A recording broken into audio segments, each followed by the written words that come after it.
रहीम, very good morning. आप हमें देख रहे हैं 92 न्यूज पे बराह रास्त सबसे पाकिस्तान में। हुमाया खान और मैं हूँ शाहजेब अहमद। और शाहजेब और माया एक बार फिर आपकी खिदमत में हाजिर हैं। प्रोग्राम का आगाज करते हैं हम ऑब्वियसली हमारी हाईलाइट्स, हमारा सेगमेंट सुबनामा।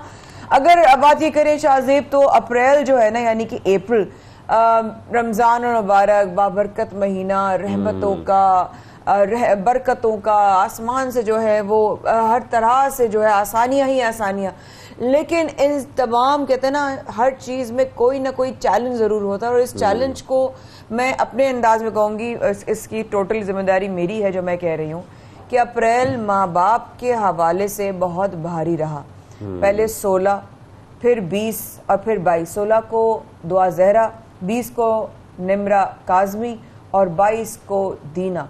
ये अप्रैल माँ बाप ने नहीं सोचा होगा कि उनके ऊपर कयामत की तरह जो है वो टूटेगा, या वो माँ बाप जिन्होंने माँ बाप को देखकर या एक और बच्ची को देखकर, क्योंकि हम सब बहन बेटियों वाले हैं ना, हम सबके घर में बहनें हैं, बेटियां हैं, माएँ हैं, और हम दुख रखते हैं, अल्लाह से डरते हैं, तो सब खौफजदा, बड़ा खौफ का आलम है। मैं समझती हूँ, अभी हमारे एग्जीक्यूटिव प्रोड्यूसर अली भाई से बात हो रही थी, तो उन्होंने बड़ी एक बात, जुमला जो उन्होंने कहा कि ये सिचुएशन बड़ी अलार्मिंग है, ये सिचुएशन बड़ी फिक्रमंदाना है, ये वक्त फिक्र करने का है। बच्चियां इस तरह सिचुएशंस में नजर आ रही हैं, एक के बाद दीगरे, एक के बाद दूसरी, दूसरी के बाद तीसरी, और न जाने और कौन कौन सी बच्चियां इस तरह के जो है ना सिचुएशन में। एक ही नौयत के जो केसेस अब अचानक सामने आ रहे हैं, हो सकता है कि ये केसेस पहले भी एग्जिस्ट कर रहे हैं, अगर हाईलाइट भी हो रहे हैं अब, तो ये क्यों हो रहे हैं, ऐसा हो क्यों रहा है कि तमाम बच्चियां घर से भागकर इस तरीके से शादी क्यों कर रही हैं। खैर, सवालात तो बहुत सारे जन्म लेते हैं। निकाह नामे सामने आ गए हैं, इनकी वीडियो मैसेजेस सामने आ गए हैं, और वो अपनी मर्जी से ये सब कुछ कर रहे हैं। वीडियोस में कहा जा रहा है, जैसे कि ये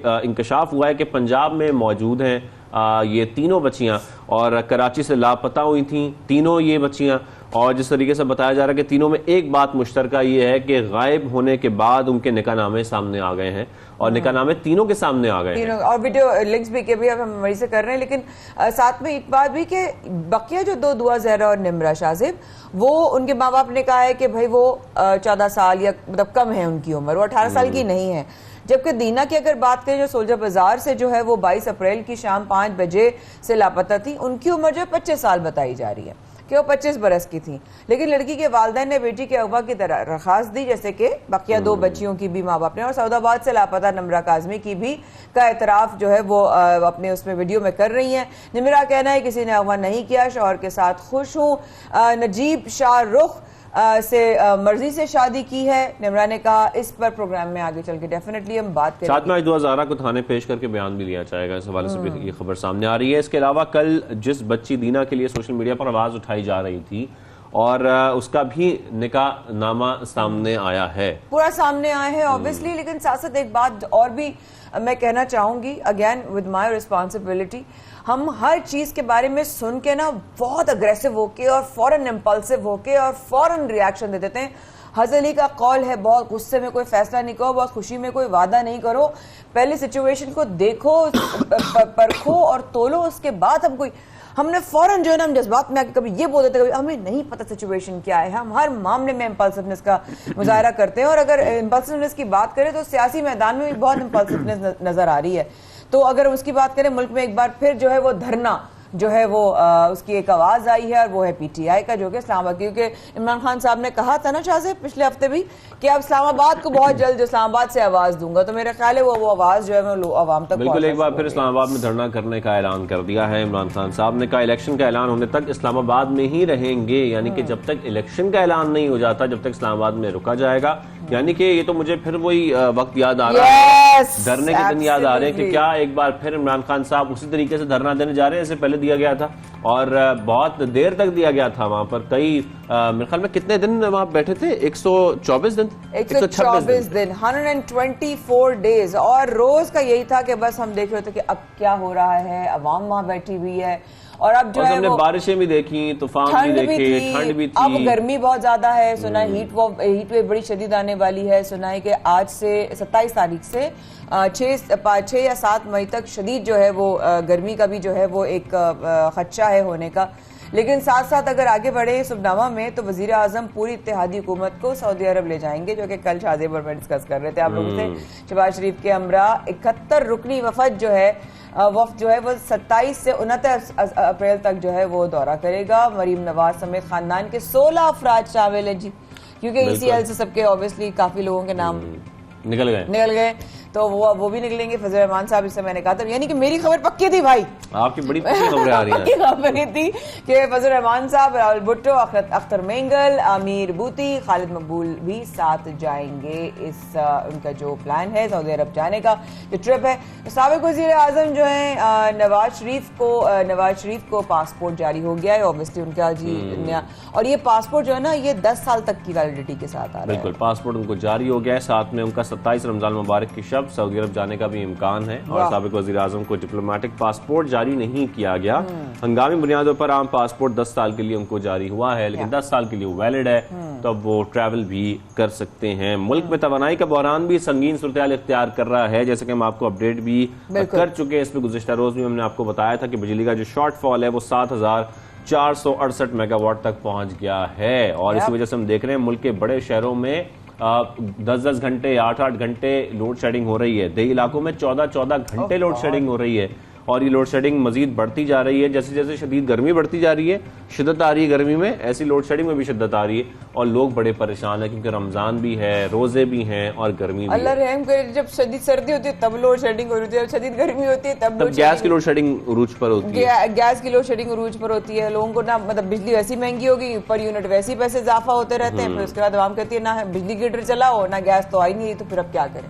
और बेहतरी का भी कोई खास इम्कान नजर नहीं आ रहा, जिस तरीके से हम सूरत हाल देख रहे हैं। LNG और फर्नेस ऑयल की अदम फराहमी के बायस रवा माह भी सूरत हाल बेहतर नहीं हो सकती। साथ में वज़ीर आज़म शहबाज शरीफ ने मौजूदा लोड शेडिंग का जिम्मेदार इमरान खान हुकूमत को करार दिया है, लेकिन अब देखना यह है कि क्या सिर्फ जिम्मेदारी ठहराया जाएगा या इसके हवाले से कोई इकदाम ऐसे उठाए जाएंगे कि लोगों को इससे निजात मिल सके और लोग इस परेशानी में जो मुब्तला है इससे बाहर आ सके इस लोड शेडिंग की वजह से। शाहजेब, डू यू थिंक कि हमें जब अब हमारी जिम्मेदारी ना शाहजेब और माया कर रहे हैं ना मॉर्निंग शो, अगर कोई इंप्रूवमेंट्स की गुंजाइश है जो कि हमेशा रहती है ना इंप्रूवमेंट्स का मार्जिन, हम कभी भी साबका टीम को नहीं कह सकते जी उन्होंने ये किया तो ये गलती थी तो ये हम अब सही कर रहे हैं। ऐसा मेरा ख्याल ही, मेरा टेक अवे है कि अब अगर कोई भी नई लोग आते हैं, नई हुकूमत आती है, तो उनको ही मैं नजरिया आम इंसान हूं कि भाई उनको अपने ऊपर वर्क करना चाहिए, अपने इकदाम को देखना चाहिए, अपने इम्प्लीमेंटेशन और अपने किए हुए प्रॉमिस को फुलफिल करना चाहिए, ना कि जो पिछली हुकूमत साहब हुकूमत थी उसको इल्जाम जो है वो ठहराना शुरू कर दें। Because you will never gain anything bye blaming others and अपना एक आई थिंक एक ओनरशिप होती है। पेट्रोल डीजल और बिजली महंगी होगी, पाकिस्तान ने IMF का मुतालबा मान लिया। IMF से मुस्बत जो है वो इशारे मिलते ही रुपया तगड़ा होने लगा। लेकिन ये खबर कितनी खतरनाक है कि खैर मानने तो थे ही, अब IMF के तमाम मुतालबात जो है वो हमने मान लिए, और इसको मानने का मतलब है कि डीजल, बिजली, पेट्रोल ये सब कुछ महंगा होने जा रहा है। और साथ में अगर इंटरबैंक में देखें डॉलर 75 पैसे सस्ता हुआ है, 186 रुपए का हो गया है, तो रुपए की कदर में थोड़ी सी बेहतरी आई है। लेकिन प्रोग्राम में आगे चलकर इससे बात करेंगे कि क्या बहुत थोड़ी सी इतनी सी कर लें, लेकिन ये जो कदर बेहतर हुई है आगे चलकर इस पर तफसीली बात करेंगे कि IMF की सख्त शराइत मानने के बाद मुल्क में महंगाई कितनी बढ़ने वाली है, पेट्रोल कितना महंगा होने वाला है, बिजली कितनी महंगी होने वाली है। क्या मैं आपसे एक रिक्वेस्ट कर सकती हूँ, क्या हम पहला सेगमेंट क्या इस हवाले से कर सकते हैं कि जिस तरह महंगाई बढ़ रही है और क्या अगर आप चेंजेस कर सकते हैं थोड़ी सी तो अगर मैं मना करूंगा तो आप नहीं करेंगे? नहीं, मैं चुप हो जाऊंगी, मैं आम आवाम को बेचारी मासूम। नहीं, हम IMF पे ही बिल्कुल माया सही करिए, IMF पे सबसे पहले बात करेंगे और IMF की शराइत पर बात करेंगे। क्या इन शराइत से जो कि हमने अब कबूल कर ली है, उनके तमाम मुतालबात कबूल कर लिए हैं, इसके बाद पाकिस्तान में होने क्या जा रहा है? जो IMF ने अपने मुतालबात सामने रखे थे, वाशिंगटन में पाकिस्तानी वफ्द और IMF हुकाम के मुज़ाकरात का जो एलामिया है वो भी बाकायदा तौर पर जारी कर दिया गया है, जिसके मुताबिक सब्सिडीज मरहलावार खत्म करने पर भी इत्तफाक हो चुका है। यानी कि जो सब्सिडीज अब तक हमें मिल रही थी, चाहे वो पेट्रोल और डीजल पे मिल रही हो या बिजली पे मिल रही हो, तमाम सब्सिडीज अब मरहलावार खत्म कर दी जाएंगी। लेकिन अच्छी बात यह है कि बेनजीर इनकम सपोर्ट और सेहत कार्ड की सहूलत जो है बरकरार रहेगी, क्योंकि हमें पिछले हफ्ते आने से जब ये नई हुकूमत आ रही थी, पुरानी हुकूमत जा रही थी और बीच में खला था जो कोई पुर नहीं कर रहा था, तब हमने सवाल किया था कि भाई ये क्या होगा कि सेहत कार्ड कंटिन्यू होगा नहीं होगा। तो ये इट्स अ गुड न्यूज कि वो बरकरार रहेगी, लोगों का इलाज होता रहेगा, लोगों के लिए आसानी होती है। लेकिन जरा ने बताया कि IMF पाकिस्तान के कर्ज प्रोग्राम में 1 साल की तौसी पर रजामंद है, जबकि $2 अरब इजाफी कर्ज मिलने का भी इम्कान है। मजीद कर्जा। लेकिन खैर इस कर्जे के बाद और ये $2 अरब मिलने के बाद जो हमारी माशी सूरत हाल है वो किस तरफ जाएगी, क्या रुपए की कदर में कोई बेहतरी आएगी, तो ये सब हमें जानना है। इस पर बात करने के लिए माशी तज्ज़ियाकार आबिद क़य्यूम सुलैल साहब हमारे साथ मौजूद हैं। आबिद साहब को कहेंगे सुबह सवेरे पाकिस्तान में। सर, पाकिस्तान ने IMF का मुतालबा मान लिया है और खदशा ये इस वक्त है कि पेट्रोल, डीजल, बिजली, इन तमाम चीज़ों पर जो है वो खासतौर पर पेट्रोलियम मसनूआत की जो कीमतें हैं इसमें अब इजाफा हो जाएगा, ये महंगी हो जाएंगी। तो क्या जो मौजूदा हालात हैं इसमें ये हुकूमत ने जो फैसला किया है ये दुरुस्त फैसला किया है आपके ख्याल में? जी, ये जाहिर है इससे थोड़ी सी सियासी साख तो मुतासर होगी हुकूमत की, लेकिन ये दुरुस्त मुतालबा है। चूँकि इस वक्त जो एनर्जी की कीमतें आदमी मंडी में रशिया यूक्रेन की लड़ाई के बाद और रुपए की गिरती हुई कदर के बाद, तो ये अब सस्टेनेबल नहीं रहा सब्सिडी देना। चूँकि सब्सिडी उस वक्त तक तो दी जा सकती थी जब कीमतें जो थी वो तकरीबन $80-90 पर बैरल की रेंज में थी, या रुपया जो था वो 175-170 रुपये पर डॉलर था। लेकिन जितनी तेज़ी के साथ पिछले महीने डेढ़ में रुपये ने अपनी कदर खोई है और जैसे आर्मी मंडी में क्रूड की कीमतों में इजाफा हुआ है, तो ये पेट्रोल और डीजल की कीमत को मेंटेन करना जो है वो मुआशी तौर पे, इक्तिसादी तौर पे किसी भी हुकूमत के लिए शायद अब नामुमकिन हो गया था। क्या आपको लगता है सुहैल साहब के पेट्रोल, डीजल और बिजली की जो कीमतों में जो हुकूमत ने कितना इजाफा अभी प्लान है या कितना इजाफा वो करेंगे? एक तो ये कि कितना पड़ेगा अभी ज़रूरी, ये भी एक सवाल है, और सब्सिडी से कौमी खजाने को कितना नुकसान पहुंचा है उसके ऊपर भी जरा सा रोशन डालिएगा। देखिए, मसला इसमें जब हम नुकसान या फायदे की बात करते हैं तो जाहिर है कि अवाम को रिलीफ देना जो है वो एक तरफ, जो आप उसका फिस्कल गैप यानी जो उसकी कॉस्ट आप रिकवर नहीं कर सके, या जब उस पर पेट्रोलियम लेवी नहीं ले सके या उस पर एक्साइज ड्यूटी नहीं ले रहे, तो जो रेवेन्यू में जाना था वो पैसा, वो नुकसान। दूसरी तरफ तो शायद उस तरीके से नफ़ा नुकसान मापना जो है वो मुश्किल बात है, लेकिन तकरीबन इस वक्त हुकूमत को आज के रेट के हिसाब से देखें तो 2 अरब रुपए रोज़ाना के हिसाब से सब्सिडी जो है वो देना पड़ रही है पेट्रोल और डीजल की कीमतों में, जो कि महीने का तकरीबन 60 अरब रुपया बनता है। जब रिलीफ पैकेज दिया गया था फरवरी को, उस वक्त कीमतों के हिसाब से लग ये रहा था कि तकरीबन ये 35 अरब रुपए लगभग महीने के पड़ेंगे, लेकिन ये तकरीबन 60 अरब रुपए से एक्सीड कर रहा है इस वक्त।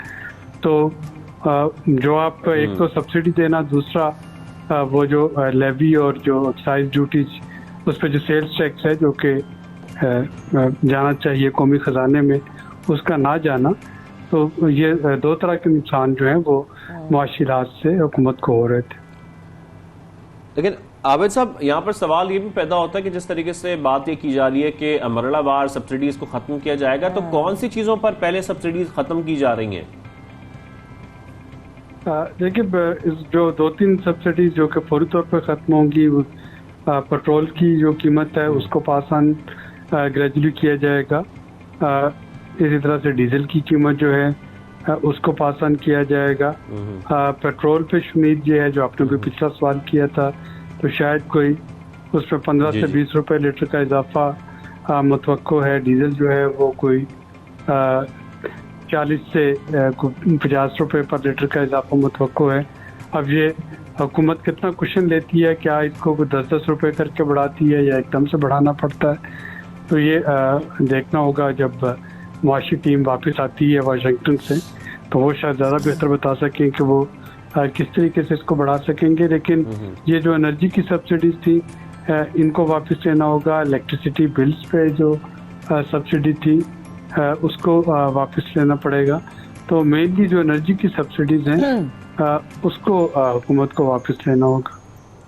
लेकिन सुरैली साहब, सब्सिडीज जो हैं वो ख़त्म हो रही हैं, दाम बढ़ाने पर गौर हो रहा है साथ में। अब इन सारी सिचुएशन में क्या लगता है जो वफाकी बजट होगा वो अवाम के ऊपर मजीद एक प्रेशर बनकर आएगा, एक मजीद जो है वो बोझ डाल सकता है? ये काफ़ी टफ बजट होगा नई हुकूमत के लिए, क्योंकि अगर उनको IMF का प्रोग्राम जो है जो कि वो इस वक्त डील एक्सपेक्ट कर रहे हैं, जिसका हुजम भी $2 अरब से बढ़ जाए और ज़्यादा हो जाए, यानी अभी IMF ने $3 अरब जो थे वो पाकिस्तान को बकाया किस्तें देनी थी, अब उसमें $2 अरब का अगर मज़ीद इजाफा हो जाता है तो हम $5 अरब की बात कर रहे हैं कि $5 अरब और वो उसका जो ड्यूरेशन है वो भी 1 साल बढ़ जाए, 9 महीने से 1 साल। तो ये सारा करने के लिए जो एक प्रायर कंडीशन होगी वो वफाकी बजट होगा, और IMF ये देखना चाहेगा कि किस तरीके से एनर्जी सेक्टर डेट का खात्मा किया जाता है उस बजट में, और किस तरीके से नए टैक्सेस जो हैं रेवेन्यू जनरेशन मैकेनिज्म जो है वो क्या लिए जाते हैं। तो यकीनन ये एक चैलेंजिंग बजट होगा आवाम के लिए भी और हुकूमत के लिए भी, जो कि बजट बनाने जा रही है। और साथ में जैसे कि आप जिक्र भी कर रहे हैं, हमें मालूम है जो खबरें सामने आ रही हैं कि $2 अरब कर्ज मिलने का इम्कान भी है आबिद साहब, तो क्या फिर सवाल ये भी है कि क्या इस वक्त पाकिस्तान को इस कर्ज की जरूरत है, क्योंकि फिर तो मजीद बोझ पड़ेगा हमारी मईशत पर। ये बिल्कुल ज़रूरत है, क्योंकि पाकिस्तान के जो एक्सटर्नल लायबिलिटीज़ हैं जो हमने बैरून ममालिक को अदायगियाँ करनी है, तो सिर्फ इस माली साल के लिए, रवा माली साल के लिए अभी पाकिस्तान को तकरीबन $12 बिलियन के गैप का सामना है, जो कि फौरी तौर पे पाकिस्तान को अरेंज करना है। और इसी तरह से अगले माली साल में भी ये जो है रकम ये बढ़ के को $35 से $40 बिलियन तक हो सकती है।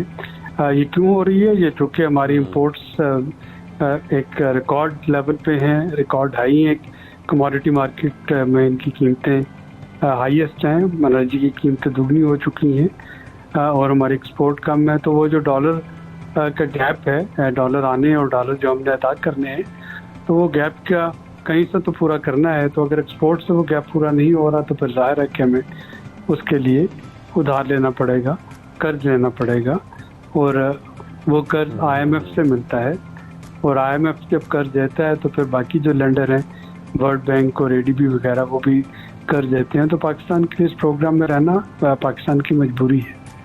साहब, एक कर्ज उतारने के लिए हमें नया कर्ज लेना पड़ा। थोड़ी देर पहली शादी पर मैं ये बात कर रहे थे कि मजीद कर्ज जो है वो हमारे ऊपर चढ़ रहा है, लेकिन कर्ज पर कर्ज मुल्क की मायशत के लिए कितना नुकसानदेह हो सकता है? I know it is, but आप जरा अच्छे बेहतर तरीके से समझा सकते हैं। हाँ, ये बदकिस्मती से पाकिस्तान एक विशेष साइकिल में है जिसमें कर्ज जो है उतारने के लिए मजीद कर्जे जो है वो लेना पड़ते हैं, और ये तभी ये साइकिल टूट सकता है जबकि हमारे जो एक्सपोर्ट्स हैं वो इस काबिल हो जाएं कि हम अपने इम्पोर्ट के बिल एक्सपोर्ट करके अदा कर सकें। देखिए, 4 तरीके होते हैं जो डॉलर आने के किसी मुल्क में, उसमें एक्सपोर्ट अर्निंग है, उसमें रेमिटेंसेज हैं जो बैरून मुल्क पाकिस्तान भेजते हैं, उसमें इन्वेस्टमेंट है और उसमें कर्ज है। और 4 तरीके से ही डॉलर पाकिस्तान से बाहर जाता है। जब हम अपना कर्ज़ों की अदायगी करते हैं, जब हम अपने इंपोर्ट्स की अदायगी करते हैं, जिन लोगों ने इन्वेस्ट किया होता है वो अपना डिविडेंड बाहर लेके जाते हैं, और जब हमें कर्ज़ों की अदायगी जो है वो करना होती है, और जो नॉन लोन जो हम अखराजात बाहर करते हैं, जैसे लोग वो हाज जुमरा पे चले गए, बच्चों को पढ़ने भेज दिया वगैरह। तो जाहिर है कि अगर आपका इनफ्लो जो है वो कम है, आउटफ्लो ज़्यादा है, तो उस इनफ्लो को पूरा करने के लिए कर्ज लेना पड़ता है और फिर उस कर्ज पे सूद देना होता है। तो ये हुकूमत दर हुकूमत कर्ज की जो मिकदार है वो बढ़ती चली जाती है। आबिद साहब, फिर आखिर में मेरे ख्याल में हम यही सवाल कर सकते हैं कि फिर पाकिस्तान को इस IMF प्रोग्राम से छुटकारा कैसे मिल सकता है? तो हम एक IMF प्रोग्राम के बाद दूसरा IMF प्रोग्राम में चले जाएंगे हमेशा? देखिए, शायद मुस्तकबिल करीब में नहीं, लेकिन जाहिर है कि उसको छुटकारा पाने के लिए हमें डॉलर इनफ्लो बढ़ाना है, अपने अखराजात कट करने हैं, जो चादर के मुताबिक पाँव फैलाना है और जो अपनी आमदनी के जराए जो हैं वो बढ़ाने हैं। अब चादर बाज़ बहुत छोटी हो जाती है, यानी जैसे आजकल है कि अगर एनर्जी की कीमतें पिछले साल से दुगनी हो गई हैं तो हमें जाहिर है कि एनर्जी चाहिए मुल्क के लिए। अगर रिन्यूएबल एनर्जी नहीं है तो एनर्जी तो इम्पोर्ट करनी है, तो वो उसके लिए फिर हमें अपने जो एक्सपोर्ट्स हैं वो बढ़ानी होंगी और अपने यहाँ इन्वेस्टमेंट के मौके जो है वो पैदा करने होंगे, जिसके लिए एक ज़रूरी शर्त जो है वो सियासी इस्तेहकाम है। अगर मुल्क में सियासी अदम इस्तेहकाम रहेगा तो यहाँ पे कोई इन्वेस्ट करने नहीं आएगा, और अगर यही हालात रहते हैं तो फिर ज़ाहिर आपकी एक्सपोर्ट जो है वो भी मुतासर होती है, तो मुल्क को यकीन मजबूरन IMF के पास ही जाना होगा। Thank you. बिल्कुल, मजबूरन IMF के पास हमें फिर जाना ही पड़ता है। मुआशी तज्ज़ियाकार आबिद क़य्यूम सुलैर साहब हमारे साथ मौजूद थे और जिस तरीके से वो बता रहे हैं कि कुछ भी कर लें हम, इस वक्त जो हमारी सूरत हाल है, या तो हम अपनी एक्सपोर्ट बढ़ा लें, इम्पोर्ट्स कम करें, अपने मुल्क को संभाल लें इस तरीके से, या फिर हमें IMF प्रोग्राम के पास जाना ही पड़ेगा। बिल्कुल ऐसा ही है। प्रोग्राम के शुरू में हमने आपसे जिक्र किया था जो कराची से बच्चियां लापता हुई और कुछ टाइम के बाद पता चला कि उनके निकाहनामे बाहर आ गए हैं, सामने आ गए हैं। ये सारा माजरा क्या है, ये दरअसल क्यों हो रहा है, नजरिया क्या है, इस वक्फे के बाद रहेगा। हमारे साथ इससे बात करें।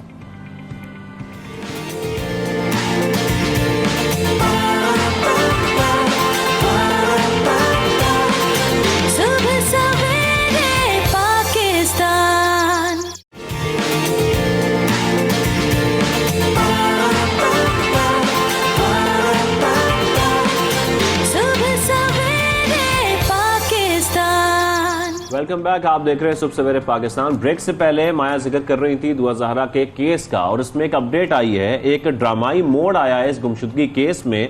दुआ ज़हरा ने लाहौर की सेशन अदालत में वालिद के खिलाफ दावा दायर कर दिया है, और जिसमें शादी के बाद वालिद पर लाहौर में वाक़े घर में घुसने का इल्ज़ाम भी आयद किया गया है। 18 अप्रैल को वालिद मेहदी काज़मी और कज़न ज़ैनुल आबदीन अचानक घर में घुस आए। लेकिन ये क्या माजरा है, ये जानेंगे जो हमारे नुमाइंदे हैं शकील सईद उनसे। शकील, बताइएगा जो जिस किस्म की अपडेट्स आ रही हैं, ये मामला किस तरफ जा रहा है, इसमें पुलिस का क्या कहना है, या आपका किसी से रब्ता हुआ है अब तक की, क्या अपडेट्स हैं? जी बिल्कुल, दुआ ज़हरा ने लाहौर की सेशन अदालत में वालिद के खिलाफ जो है वो दावा दायर कर दिया है, और अदालत ने भी जो है दुआ ज़हरा को हरासा करने से रोक दिया है और उसको हिफाजत और इसकी हिफाजत जो है वो यकीनी बनाने की जो है वो हदायत की है। दुआ ज़हरा ने शादी के बाद वालिद पर लाहौर में वाक़या घर में घुसने का इल्ज़ाम भी आयद कर दिया है। दुआ ने वालिद और कज़न पर अगवा करने की कोशिश का इल्ज़ाम भी जो है वो लगाया है। दुआ ज़हरा का कहना है कि वालिद मेरे कज़न ज़ैनुल आबदीन से जबरदस्ती शादी करवाना चाहते हैं, अपने हामन के साथ हंसी खुशी रह रही हूँ। 18 अप्रैल को वालिद मेहदी काज़मी और कज़न ज़ैनुल आबदीन अचानक घर में घुस आए। वालिद और कज़न ने मुझे और मेरे हामन को साथ गालम गलोच की और धमकियां दी। दुआ ज़हरा का कहना है अपनी दरखास्त में कि वालिद और कज़न ने मुझे मेरे घर से अगवा करने की कोशिश भी की। अहले मोहल्ला के जमा होने पर दोनों की कोशिश कामयाब जो है वो ना हो सकी। अपनी पसंद से शादी की है, हामन के साथ रहना चाहती हूँ। दुआ ज़हरा ने अदालत से इस्तदा की कि अदालत वालिद और कज़न को हरासा करने से रोकने का जो है वो हुक्म जारी करे। अदालत ने दुआ ज़हरा को जो है वो हरासा करने से रोक दिया और इसको हिफाजत जो है वो यकीनी बनाने की जो है वो हदायत की। इस हवाले से दुआ ज़हरा ने अपना जो है वो वीडियो बयान भी जो है ना वो भी जारी कर दिया है। जी वीडियो बयान भी जारी हो गया है। अच्छा, मैं शकील साहब आपसे एक सवाल करना चाह रही हूँ कि मैं बहुत कंफ्यूज हो रही हूँ इन सारी चीज़ों को लेकर के। अगर हम दुआ ज़हरा के हवाले से बात करें, मुझे नहीं पता आपको इस बारे में थोड़ा सा डिटेल पता है कि नहीं, लेकिन उनके जाने के डेट वगैरह तो फिर भी मैच होते हैं, लेकिन सर दीना के तो मैच नहीं हो रहे। वो एक के उनकी खबर आई है एक जगह कि वो 22 को गई है, लेकिन इन हवाले से जो इनका जो है दुआ ज़हरा का के इस हवाले से कि अब अगर उन्होंने इस तरह का अगर फाइल कर दिया अपने वालिद साहब के खिलाफ, तो बेसिकली क्या आसपास की क्या आपको रिएक्शंस कुछ मिल रहे हैं आम लोगों के, फैमिलीज के, what are they thinking?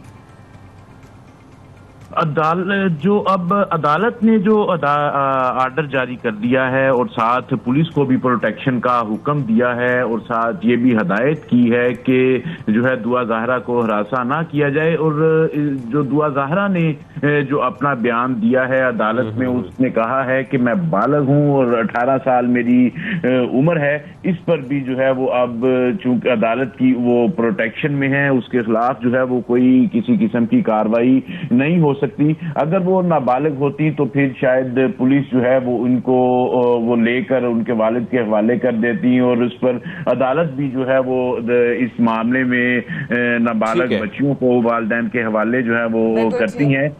Session अदालत ने दुआ ज़हरा को तहफ़्फ़ुज़ देने का हुक्म दे दिया है, और जिस तरीके से हम देख रहे हैं कि उन्होंने कुछ इल्ज़ामात आयद किए और उसके बाद जो सेशन अदालत है उन्होंने वालिद और कज़न को हिरासत करने से रोकने का हुक्म दिया है। बहुत शुक्रिया। शकील सईद हमारे साथ हमारे नुमाइंदे मौजूद थे। जो तफसील इस वक्त जो एक ड्रामाई मोड़ सामने आया है दुआ ज़हरा केस में, इस गुमशुदगी केस में, उस हवाले से अपडेट कर रहे थे। लेकिन इस मामले पर बात करना माया बड़ा ज़रूरी है कि ये जो पूरा मामला है ये बेसिकली है क्या, और इसी पर बात करने के लिए माहिर नफ्सियात डॉक्टर मुइज़ ने हमें ज्वाइन किया है। बिल्कुल ऐसे ही। डॉक्टर साहब अस्सलाम वालेकुम, गुड मॉर्निंग कहूँ क्या कहूँ, अल्लाह पाक खैर आफियत के मामला फरमाए और सबकी चादरें और इज़्ज़तों की हिफाजत फरमाए। डॉक्टर साहब, बच्चों में ये जो रुझान है, ऑब्वियसली सबको अपनी मर्जी से शादी करने का पूरा पूरा हक है, लेकिन मेरा पहला सवाल आपसे बिल्कुल वो नहीं है जो पहले सोचा था, लेकिन पहला सवाल ये है कि ये माशरा किस तरफ जा रहा है। अलार्मिंग है, लेकिन ये माशरा किस तरफ जा रहा है? जी डॉक्टर साहब। देखिए, हो ये रहा है कि हमारी तरजीहात बहैसियत पेरेंट्स या घर में रहने वाले अफराद बड़ी चेंज हो गई है। हमारे यहाँ पहले अपने बच्चों पे एक नज़र रखी जाती थी, बच्चों का ख्याल रखा जाता था, बच्चों के साथ इस किस्म का ताल्लुक था कि बच्चा कोई ऐसा काम करने से पहले 10 मरतबा सोचे। बहुत कम होता था तो हमेशा से होता रहा, मगर इस तरह नहीं होता था। ये ट्रेंड बड़ा अजीब और गरीब है। उसके ऊपर कल हमारे से कुछ कॉन्स्पिरेसी थ्योरी भी बड़ी चल रही है, उस पर मैं बात नहीं करूंगा, मेरा सब्जेक्ट नहीं है। लेकिन हो ये रहा है कि माँ बाप की तवज्जो अपने बच्चों पे नहीं है। ज़ाहिर है जिंदगी शायद बड़ी रफ्तार तेज हो गई है, माँ अपने ड्रामों में बिजी है, बहुत सारी चीज़ों में बिजी है, वालिद घर से बाहर जाता कमा के लाता है। वो जो वक्त बच्चों की निगहदाश्त, तरबियत, उस पे जो सर्फ होना था वो नहीं है। अच्छा, बच्चा स्कूल में क्या करता है? दूसरी अहम चीज जिसने बर्बाद कर रही है हमारी यूथ को, वो सोशल मीडिया है। देखिए, सोशल मीडिया के फायदा भी बहुत है, मैं बिल्कुल एतराफ करता हूँ। इसी तरह आपका इलेक्ट्रॉनिक मीडिया का बहुत फायदा है, मगर उसका एक वो मनफी पहलू ये है कि बच्चा अगर कोई ऐसी चीज देखता है जो माँ बाप को नहीं पता क्या देख रहा है, अपने मोबाइल फोन पे या अपने लैपटॉप पे या डेस्कटॉप पे जो भी देख रहा है, उससे उसका जहन के अंदर तब्दीली आती है, सोच में तब्दीली आती है। जब सोच में तब्दीली आती है तो जज्बात जो है ना वो तब्दील होना शुरू होते हैं, और उसमें फिर इंसान को जैसे फैसले करता है, और इवेंचुअली आगे जाके फैसले नुकसानदेह इसलिए होते हैं कि जब एक बच्ची अपना घर छोड़ देती है, माँ बाप को नाराज करके छोड़ती है, तो अक्सर देखा गया है कि उसकी वापसी का रास्ता बंद हो जाता है। और डॉक्टर साहब, बात इस नैच पर पहुंची कैसे, मेरे ख्याल में इस पर भी बात करना बड़ा इंपॉर्टेंट है, क्योंकि जिस तरीके से हम देख रहे हैं दुआ ज़हरा की जानिब से जो बयानात दिए जा रहे हैं और जो इल्ज़ामात वो लगा रही हैं अपने वालिद पर और अपने कज़न पर, ख़ास तौर पर कि वो हिरासा भी कर रहे हैं अब, और वो मुझे फोर्स भी कर रहे थे पहले कि अपने कज़न से शादी कर लो, उसके बाद मैंने ये फैसला किया। तो ये तमाम बातें देखने के बाद आप समझते हैं कहीं ना कहीं बेसिकली जो जिम्मेदार हैं वो वालिदैन हैं कि वो इस इंतहाई कदम पर उसने ये फैसला कर लिया आने पर? देखिए, पहली तो बात थी कि हमने दुआ ये कह रही है कि ये हो रहा था, हकीकत का हमें नहीं पता। मुझे नहीं पता इसका एक टेस्ट होता है जिसमें डिटरमिन होती है प्रिसाइसली बायोलॉजिकल, वो टेस्ट हुआ भी है कि नहीं हुआ, ठीक है ना। सर्टिफिकेट में ना जाए उसकी एक्चुअल उम्र क्या है, वो एक टेस्ट होता है। अगर वो टेस्ट हो जाए तो उससे डिटरमिन हो जाएगा कि इसकी एक्चुअली बायोलॉजिकल या क्रोनोलॉजिकल एज क्या है। दूसरा, लड़की अपनी तरफ से कह रही है, क्या पता माँ बाप ने सिर्फ कहा हो, कोई जबरदस्ती ना की हो। तो ये तो वर्जन बच्ची का ना, हमें ये नहीं पता, हमें देखना ही है कि ये जो ट्रेंड बढ़ रहा है कि इसमें लड़कियां घर छोड़ के जा रही है, भाग रही है घर से, ये क्यों हो रहा है। तो इसकी डेफिनेटली ये वजह है कि या तो वो जहन के अंदर वो बातें डाली जा रही है, बच्चे देख रहे हैं ऐसी चीजें जिससे जज्बात में हलचल होती है, ऐसे इकदाम करने की कोशिश की जाती है या सोचा जा सकता है। एक तो ये है स्टिमुलस मिल रहा है, दूसरा माँ बाप की तरफ से तवज्जो खासकर बच्चियों पे देना बहुत जरूरी है। खासकर इन वाकयात के बाद माँ बाप को बहुत तवज्जो देनी पड़ेगी, अलर्ट रहना पड़ेगा। डॉक्टर साहब, आपने जो भी बात की ना, मुझे इससे जहन में एक और सवाल आया, और वो ये कि हो सकता है, वाकई में बिल्कुल हो सकता है कि वो अपनी तरफ से बोल रही हो, माँ बाप ने सिर्फ कहा हो, जबरदस्ती ना किया हो, लेकिन मुझे हो सकता है कि ये बच्चों को और नई नस्ल को मेरी बात ना अच्छी लगे, लेकिन मेरा एक नज़रिया है, हो सकता है गलत भी हो, आप जरा रोशनी डालिएगा, कि हो सकता है माँ बाप की तरफ से एक बहुत ही कंफर्ट जोन हो कि भाई हम चाहते हैं तुम्हारी शादी फलां फलां जगह हो जाए, लेकिन just for the sake of thrill, वो चाहे कहीं से भी इन्फ्लुएंस्ड हो, the sense and the feeling of having the adventure in your life, शायद वो चीज जो है, वो इस तरह की चीजों के हम ये करते हैं, हम यूं कर लेते हैं, हम माँ बाप के ऊपर इल्जाम लगा देते हैं, हम ये भाग के शादी कर लेते हैं, एक थ्रिल जो है वो एक एक्साइट कर देती है, हालांकि हो सकता है इतना बुरा हाल ना हो। So do you think there is a possibility of this? Definitely ये जो डेयर वाला कॉन्सेप्ट है, ये आया कहां से, मुझे बताइए। अरे ना, माशरे में आपको रोड पे तो नहीं नजर आता, ये definitely electronic media, social media, इन चीजों से आता है ये। तो मैंने आपसे पहली दफा कहा, काश हम इस बात को समझे, इसकी बड़ी गहराई है। 70% इंफॉर्मेशन, मालूमात जो आती है बैरूनी दुनिया से, वो आंख देखती है। तो इसका मतलब है आंख में आपका सोशल मीडिया आ गया, इलेक्ट्रॉनिक मीडिया आ गया और आपका प्रिंट मीडिया आ गया। उसके अलावा आप मार्केट में जाते हैं, बाजार में लोगों से मिलते हैं, सुनते हैं, देखते हैं। दूसरा 30% के करीब आता है सुनने से। तो जब आप देखेंगे एक चीज होते होते बार बार, तो इवेंचुअली वो आपकी सोच में तब्दीली आएगी और ऐसे नए ख्यालात, जैसे आपने कहा कि जी हम करते हैं एडवेंचर है, ये ख्याल पैदा होगा। तो जाहिर है जब ये ख्याल पैदा होगा तो आपके साथ जो दूसरे आपके कुलीग के बच्चे हैं वो भी ये चीजें देख रहे हैं, उनमें से कोई आपको पुश करता है, मोटिवेट कर, चलो यार करते हैं, एंड दिस कैन हैपन। तो करना है कि हम इस पे बैन नहीं लगा सकते, क्योंकि सोशल मीडिया का अपना एक बहुत ही मुस्बत पहलू भी है, बहुत कमाल की चीज है। इलेक्ट्रॉनिक को भी नहीं लगा सकते। और हमें करना क्या है, हमें करना है कि हमने अपने बच्चों को देखना है कि हमारा बच्चा कौन सी चीज देख रहा है, उसकी गुफ्तगू से बात दफा चेंजेस, जब ऐसी चीजें बार-बार में चेंजेस आएंगे, माँ बाप को वो नोट करना है।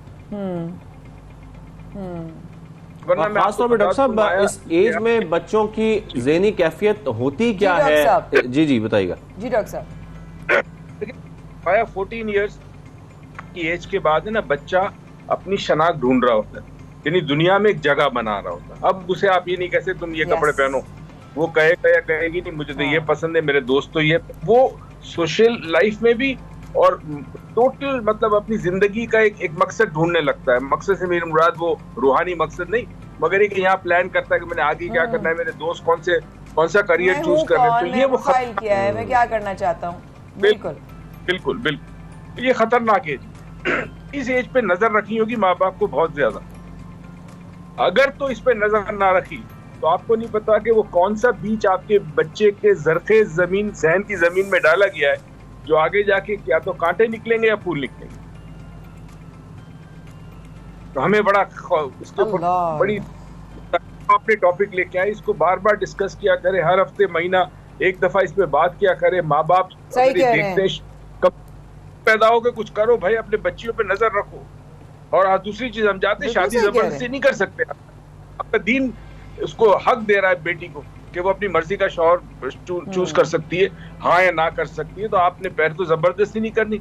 और ये बच्चियां किस राह पे चल रही है, क्या हो रहा है माशरे में, मतलब समझ नहीं आ रहा। हमारे पूरा माशरे का जो फैब्रिक है वो बर्बाद हो चुका है और कई सालों से हो रहा है ये अमल। हमें दीमक जिस तरह लकड़ी को खत्म करती है ना, ये कई सालों से दीमक लगी थी और ना हमारे सियासतदानों ने देखा, ना हमारे रिफॉर्मिस्ट ने देखा, किसी ने नहीं देखा। हर कोई अपनी जिंदगी में या तो स्ट्रगल करके अपनी सर्वाइवल की कोशिश कर रहा है या फिर जिंदगी में मशगूल है, किसी को कोई फर्क नहीं पड़ता।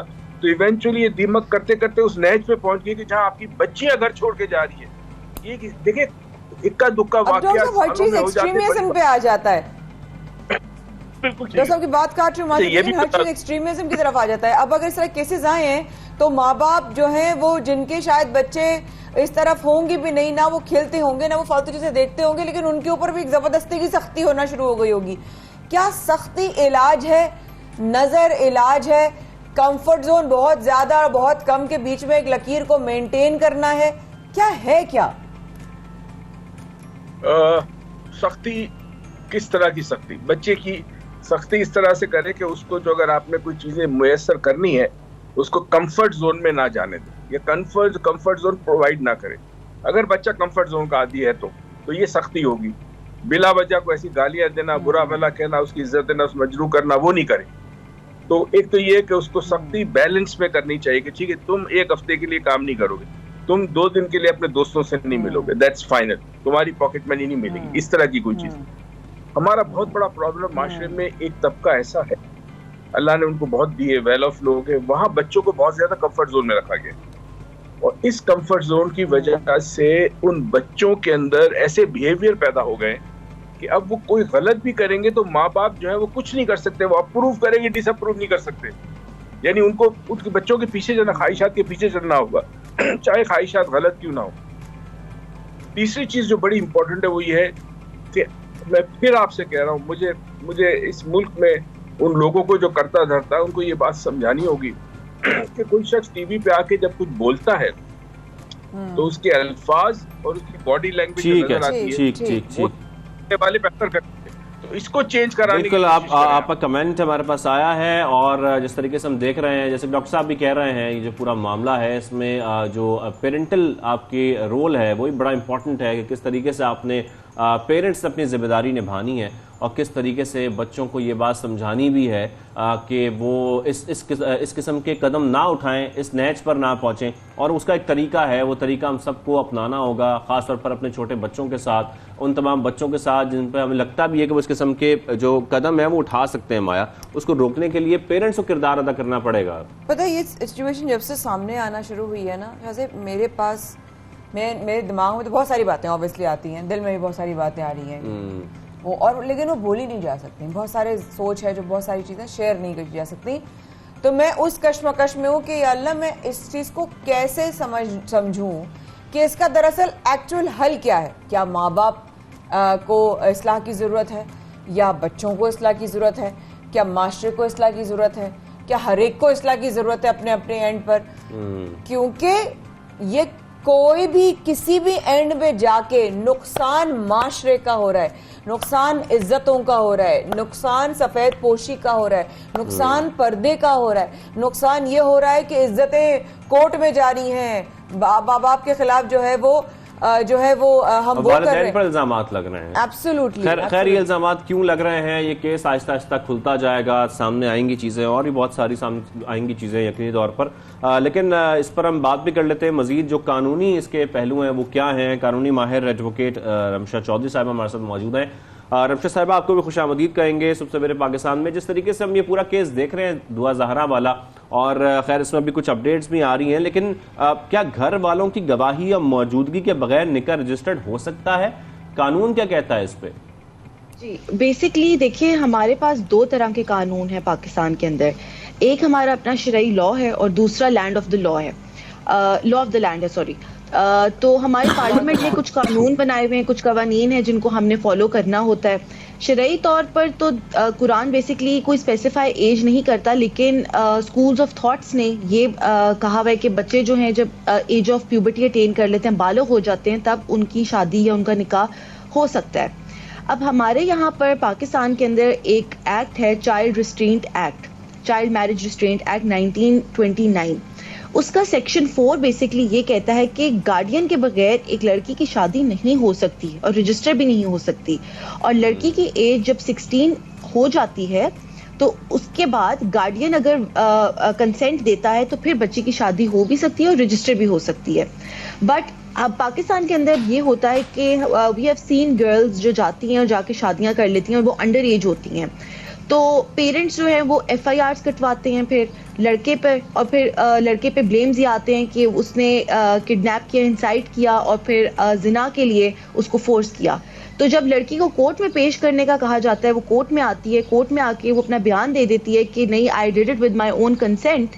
तो उस पॉइंट पर कोर्ट के नॉट डू एनीथिंग, उस पॉइंट पर पेरेंट्स के नॉट डू एनीथिंग जब वो अपनी कंसेंट का कह देती है। यहाँ पे मैं आपको बताऊंगी कि सुप्रीम कोर्ट ने एक केस पहले डिसाइड किया था, अब्दुल वहीद वर्सेस आसमा जहांगीर।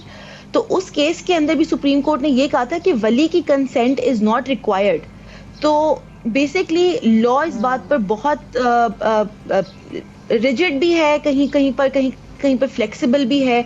तो हमें एक बैलेंस स्ट्राइक करना नहीं आ रहा एट दिस पॉइंट। हमें समझ नहीं आ रहा कि हमने शरई लॉ को फॉलो करना है या हमने अपना लॉ ऑफ द लैंड जो पार्लियामेंट ने एक्ट बनाए हुए हैं उसको फॉलो करना है। इसी तरीके से भी जो दुआ ज़हरा वाला वाकया हुआ है। जी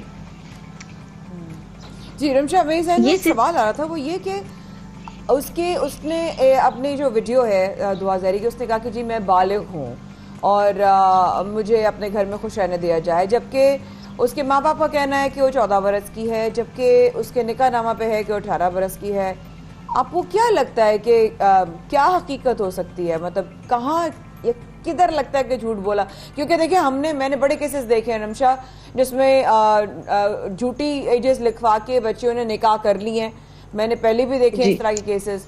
ठीक है, मुझे नहीं पता यहाँ पे सच झूठ क्या है, मैं नहीं जानती वल्लाह आलम, लेकिन आपको क्या लगता है in your experience? So I think that basically parents are telling the truth. माँ बाप को तो अपने बच्चों की एज का पता होता है. Why would they lie about the child's age? बच्चियां जब भाग के शादियां करती हैं, बच्चे भी, इवन लड़कों पे भी ये एक्ट अप्लाई होता है, चाइल्ड मैरिज रिस्ट्रेंट एक्ट। ये सिर्फ लड़कियों के लिए नहीं है, लड़कों की भी एक सर्टेन एज होनी चाहिए, उसके बाद they can enter into a valid marriage. तो बच्चियां जब भाग के शादी करती हैं तो obviously they have their reasons जहाँ पे जाके फिर वो अपनी एज गलत लिखवाती हैं। अब कोर्ट में जब पेरेंट्स आएंगे they will obviously bring proof with them, उसका बे फॉर्म, उसके कोई any ID documents, any school documents, वो लाके जब दिखाएंगे तो फिर ये एज डिटरमिन होगी। और this is a question that the court has to decide in the end कि बच्ची की असल एज क्या है। तो ना जाकर रमशा, अगर ये हो जाता है कि माँ बाप सही कह रहे हैं, उस सूरत में क्या होगा? उस सूरत में फिर कोर्ट लड़की से पूछती है जी आपने माँ बाप के साथ जाना है या अपने खावन के साथ जाना है। तो वहां पर फिर लड़कियां they have to decide. If they say they want to go with the parents तो फिर शादी को अवॉइड कर दिया जाएगा। If they want to go with the खावन तो फिर उसके बाद वैलिड मैरिज हो जाएगी। तो यहाँ पर एक बहुत डिस्प्यूट है। हम लोग अक्सर अदालतों में देखते हैं कि माँ बाप आते हैं, बच्चियां खड़ी होती हैं, बच्चियों को कोर्ट पूछती है कि माँ बाप से बात तो कर लो। वहां पे माँ बाप लिटरली लड़कियों के पैर पकड़ होते हैं कि घर चलो, हम तुम्हारी इज्जत से शादी कर देते हैं, हम रुखसती कर देते हैं। तो वहां पर वो ढिठाई से कहती हैं कि नहीं जी हमने अपने खावन के साथ जाना है। सो हमारी सोसाइटी के अंदर कुछ तो लैक करे। इट्स नॉट कि शादी गलत चीज है, इट्स जस्ट दैट कि भाग कर शादी करना इज गलत चीज। सो उस चीज को कंट्रोल करना मतलब क्या है सही क्या है, खैर हम इसको कानून के जो नज़र में ही देखा जा सकता है। खैर thank you very much. Ramsha Chaudhry साहिबा हमारे साथ मौजूद थी और जिस तरीके से डेवलपमेंट्स हो रही हैं इस केस में उस पर हम बात कर रहे थे, उसके कानूनी पहलू क्या है। इस वक्त दुआ ज़हरा के जो वालिदैन हैं वो भी प्रेस कॉन्फ्रेंस कर रहे हैं। यहाँ पर छोटी सी ब्रेक लेते हैं, ब्रेक के वापस आकर इस पर भी डिस्कशन करेंगे।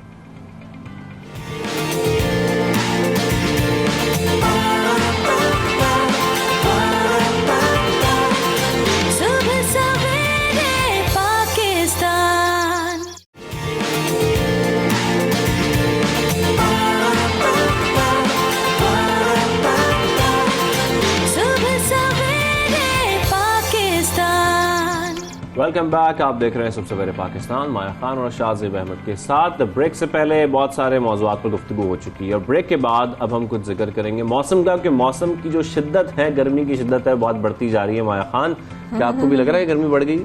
जी शाहजेब अहमद, मुझे इस बात का बहुत तरीके से अंदाज़ा है और मैं खबरों का ना बहुत ज़्यादा फॉलो भी लेती हूँ, पढ़ती भी रहती हूँ, चेक भी करती रहती हूँ ताकि मुझे पता हो कि मैंने जवाद भाई से क्या क्या सवाल करने। लेकिन अभी जो हीट वेव आ रही है वो बहुत ज़्यादा ख़तरनाक है क्योंकि तकरीबन 50 तक ऑब्वियसली जा सकता है मौसम। जो तपिश होगी वो अपनी जगह, लेकिन जब वो हीट वेव आती है तो अपने आप में वो लू, कहते हैं ना लू जो लगती है, वो लू का जो आलम होता है उसमें, क्योंकि आप रोज़े चल रहे हैं और अब ईद आने वाली है तो जो इनटेक है पानी का वो अलग, या पानी की तासीर बिल्कुल। रखने वाले फ्रूट्स अलग, दही अलग, गर्मी से कैसे बचना है अलग, अम्ब्रेला यूज करना है अलग, कपड़ा रखना है अलग, ये तमाम चीजें बहुत जरूरी है। और अगर हमें मुतल्लिका इससे इदारों बचना को है। हिदायत भी जारी की जा रही हैं PTM की जानिब से, जब से ये हीट वेव का मामला शुरू हुआ है कि हीट वेव आने वाली है, तो हीट वेव क्या वाकई आने वाली है और किन शहरों में आने वाली है, किन शहरों में क्या सूरत-ए-हाल रहेगी गर्मी की, इस पर बात करनी है। तो हमारे वेदरमैन हमेशा की तरह हमारे साथ हैं जवाद भाई। अस्सलाम वालेकुम, कैसे हैं आप? ठीक ठाक हैं? गुड मॉर्निंग जी। वालेकुम अस्सलाम, आप सबको भी गुड मॉर्निंग। जवाद भाई, सबसे पहले बताएं ये कराची का मौसम कैसा रहेगा, ये गर्मी की शिद्दत कैसी रहेगी, हीट वेव क्या वाकई आने वाली है? जी बिल्कुल शाजिब भाई, ये हीट वेव जो है इसका ऑलमोस्ट जो है वो आज से आगाज शुरू हो चुका है। 2 मई तक ये कंटिन्यू करेगी, यानी कि तकरीबन 1 हफ्ता है। कराची के हवाले से जो आपने बात करी, कराची में भी इसके कुछ हद तक इफेक्ट जरूर आएंगे, जिसमें 29-30 अप्रैल से जो है वो इसके टेम्परेचर हमारे यहाँ बढ़ना शुरू होंगे, जिसमें एक्सपेक्ट किया जा रहा है कि 39 और कुछ टाइम के लिए जो है वो 40 डिग्री तक भी जा सकता है, क्योंकि कराची और इसके आसपास के एरिया में ह्यूमिडिटी काफ़ी ज़्यादा रहती है। इसलिए फीज लाइक टेम्परेचर जो है वो कराची में जो है वो तकरीबन 42-43 तक भी जो है वो जा सकता है। अच्छा जवाद भाई, एक सवाल करना चाह रही हूँ कि कुछ अंदाज़ा है कि किन वक्तों में ये हीट वेव ज़्यादा एक्सट्रीम पर हिट करेगी, ताकि उस टाइम में अगर गैर ज़रूरी ना निकला जाए तो लोग एहतियात करें, या 24 घंटे ही उसका रुझान रहेगा? कुछ ऐसी चीज़ हेल्प कर सकती है आपकी तजर्बे की रोशनी में? देखिए माया, अमूमन तो यही देखने में आता है कि 12 से 2 बजे तक का जो टाइम होता है, 2 से 2:30-3 बजे तक का, इसमें ये जो 3-4 घंटे होते हैं सुबह के, इसमें जो है वो मैक्सिमम टेम्परेचर जो है वो आ रहे होते हैं दिन के। जब ये हीट वेव स्टार्ट होती है, जैसे ये आज से स्टार्ट होगी, तो ये ग्रेजुअली जो है ये इसमें टेम्परेचर जो है वो ओवरऑल जो है तकरीबन पाकिस्तान के काफ़ी सारे एरियाज को जिस तरह ये इफेक्ट कर रही है, तो उसमें बढ़ना शुरू होंगे। और दिन के जो ये औकात होते हैं, इसमें कोशिश करें कि गैर ज़रूरी जो है वो बाहर ना जाएं, और डायरेक्ट जो है वो सन के कांटेक्ट में, सूरज की रोशनी में जो है वो ज़्यादा देर ना खड़े हों। ये जो वक्त होता है ये एहतियात का होता है। 3-3:30 बजे के बाद जो है वो टेम्परेचर में फिर जो है वो आहिस्ता आहिस्ता कमी होना शुरू होती है, धूप की जो शिद्दत होती है उसमें कमी आना शुरू हो जाती है। तो उसके बाद जो है वो अपनी जो आपकी दीगर एक्टिविटीज होती हैं, आप इस हिसाब से प्लान करें कि उसे जो है उस हिसाब से कंटिन्यू रखें। थैंक यू सो मच जाद भाई, थैंक यू सो मच, आपने टाइम निकाला, बहुत शुक्रिया। और शाजिब, प्रोग्राम को आगे बढ़ाते हैं और अगले सेगमेंट की तरफ चलते हैं। और अगले सेगमेंट में हम बात करने जा रहे हैं खासतौर पर, जिस तरीके से हमने जिक्र भी किया था प्रोग्राम के आगाज में भी, कि वफाकी शरई अदालत में जो सूदी निज़ाम के खिलाफ दरखास्तें, उस पर समाअत मुकम्मल हो चुकी है और बाकायदा तौर पर जो फैसला है वो भी माया महफूज कर लिया गया है। लेकिन सवाल यहाँ पर यह पैदा होता है कि जो सूद से पाक मुआशी निज़ाम की तश्कील है वो मुमकिन कैसे है, और ख़ासतौर पर अगर हम सूदी निज़ाम की बात की जाए तो क्या जो हमारे यहाँ बैंकारी निज़ाम है, जो बैंक सिस्टम है जिसमें हम इस्लामिक विंडो की बात करते हैं या इस्लामिक हमारी बैंकिंग की बात करते हैं, वो क्या एक मुकम्मल निज़ाम है? अगर हम सूद से पाक निज़ाम की बात करते हैं तो इस पूरे निज़ाम पर हमें बात करना है, ख़ासतौर पर रियासत को इससे किस तरह आमदन हो सकती है, ये भी इस टॉपिक का हिस्सा रहेगा। तो जो हमारे गेस्ट हैं वो भी हमें ज्वाइन कर चुके हैं। माहिर मुआशियात शहजाद शौकत साहब हमारे साथ मौजूद हैं। शहजाद साहब, आपको खुशामदीद कहेंगे सबसे पहले पाकिस्तान में। सर, सबसे पहले तो ये बताइएगा कि वफाकी शरई कोर्ट से क्या जो है वो उम्मीद है आपको, जो फैसला महफूज किया गया है, किस किस्म का और क्या फैसला आ सकता है? जी अस्सलाम वालेकुम शाहजेद साहब एंड माया, बड़ी मेहरबानी, शुक्रिया, मैं यहाँ पे मौजूद हूँ। देखें आप, वफाकी शरई अदालत ने पिछले 20 साल इस केस को वक्फे से सुना है। मैं ये समझता हूँ कि इन्होंने पिछले 2 सालों में बड़ी मेहनत की है वफाकी शरई अदालत ने, और इसके ऊपर अपने मामलात को उन्होंने महफूज किया है। इंशाल्लाह कल परसों इंशाल्लाह इसका ना फ़ैसला कर दिया जाएगा। इसमें देखें, आपने कई क्वेश्चन एक ही साथ कर दिए हैं। हम देखिए, मैं आपको अपने साथ कन्वर्सेशन में लेता हूँ कि आप समझते हैं कि हमारे एक सूदी निज़ाम में हम जकड़े हुए हैं, हमारी आने वाली नस्ल जकड़ी हुई है, और ये एक इकनॉमिक वार में है। हम हर पाकिस्तानी इस वक्त इस सिचुएशन को अंडरस्टैंड करता है कि हम इकनॉमिक वार का हिस्सा बने हुए हैं। हम और हमारी आने वाली नस्लें इस इकनॉमिक वार का हिस्सा इस तरह बनी हुई हैं कि हम मॉडर्न स्लेवरी में जकड़े जा चुके हैं। हम सब पाकिस्तानी, हमारी आने वाली नस्लें इस तरह सूद में फंस गई हैं कि आने वाली 10 नस्लें भी अगर इस तरह के हालात में काम करते रहे तो हम ये जंग नहीं जीत सकते। हमारी पाकिस्तान इकनॉमिक वार में हमारे लिए जो सबसे मुश्किल इशू है वो ये कि इस निज़ाम को 70 सालों की दिहाई में हमारे ऊपर इम्पोज कर दिया गया है। और इसके मैं नहीं, शाहज़ेब साहब आप भी माशाल्लाह माया, हम सब पाकिस्तानी एज ए पाकिस्तानी हम ये समझते हैं कि हमें ये इस निज़ाम का इस तरह हिस्सा बना दिया गया कि हम इससे निकलना चाहें भी तो निकल नहीं सकते। देखिए इस निज़ाम के बेनिफिशरीज़ कौन है? स्टेट बैंक ऑफ पाकिस्तान इसका बेनिफिशरी है। इस निज़ाम के beneficiary government of Pakistan beneficiary है। इस निज़ाम स्टेट ऑर्गन इसके बेनिफिशरीज़ हैं, ऑब्वियसली जिन्होंने लैंड किया हुआ वो बेनिफिशरीज़ हैं। इस निज़ाम के पीपल ऑफ पाकिस्तान बेनिफिशरी नहीं है। हाँ, इस्लामिक बैंकिंग स्टार्ट की गई विद गुड इंटेंशन स्टार्ट की गई, लेकिन इस्लामिक बैंकिंग को भी हम उस डगर पे ले गए हैं कि वो रिबा को प्रमोट किए जा रहा है। उसके अंदर इतने फ्लॉज हैं कि अगर कोई एक मुफ्ती तकी उस्मानी साहब भी आ जाएं वो ये कह दें कि 100% इस्लामी है, वो नहीं कह सकते। और अगर कोई ऐसा मुफ्ती साहिबान जो हमारे वफाकी शरई अदालत में भी आके उन्होंने अपनी प्रेजेंटेशंस दी हैं, उन्होंने एडमिट किया है कि हम इस्लामिक बैंकिंग जो विंडो खुली हुई है वो भी 100% इस्लामिक नहीं है, but this is a gradual process.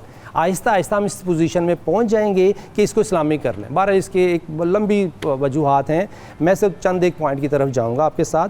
पहली तो ये कि हम ये एडमिट करें कि ये इकनॉमिक वार है, इसके अंदर हमारी आने वाली नस्लें फंस गई हैं।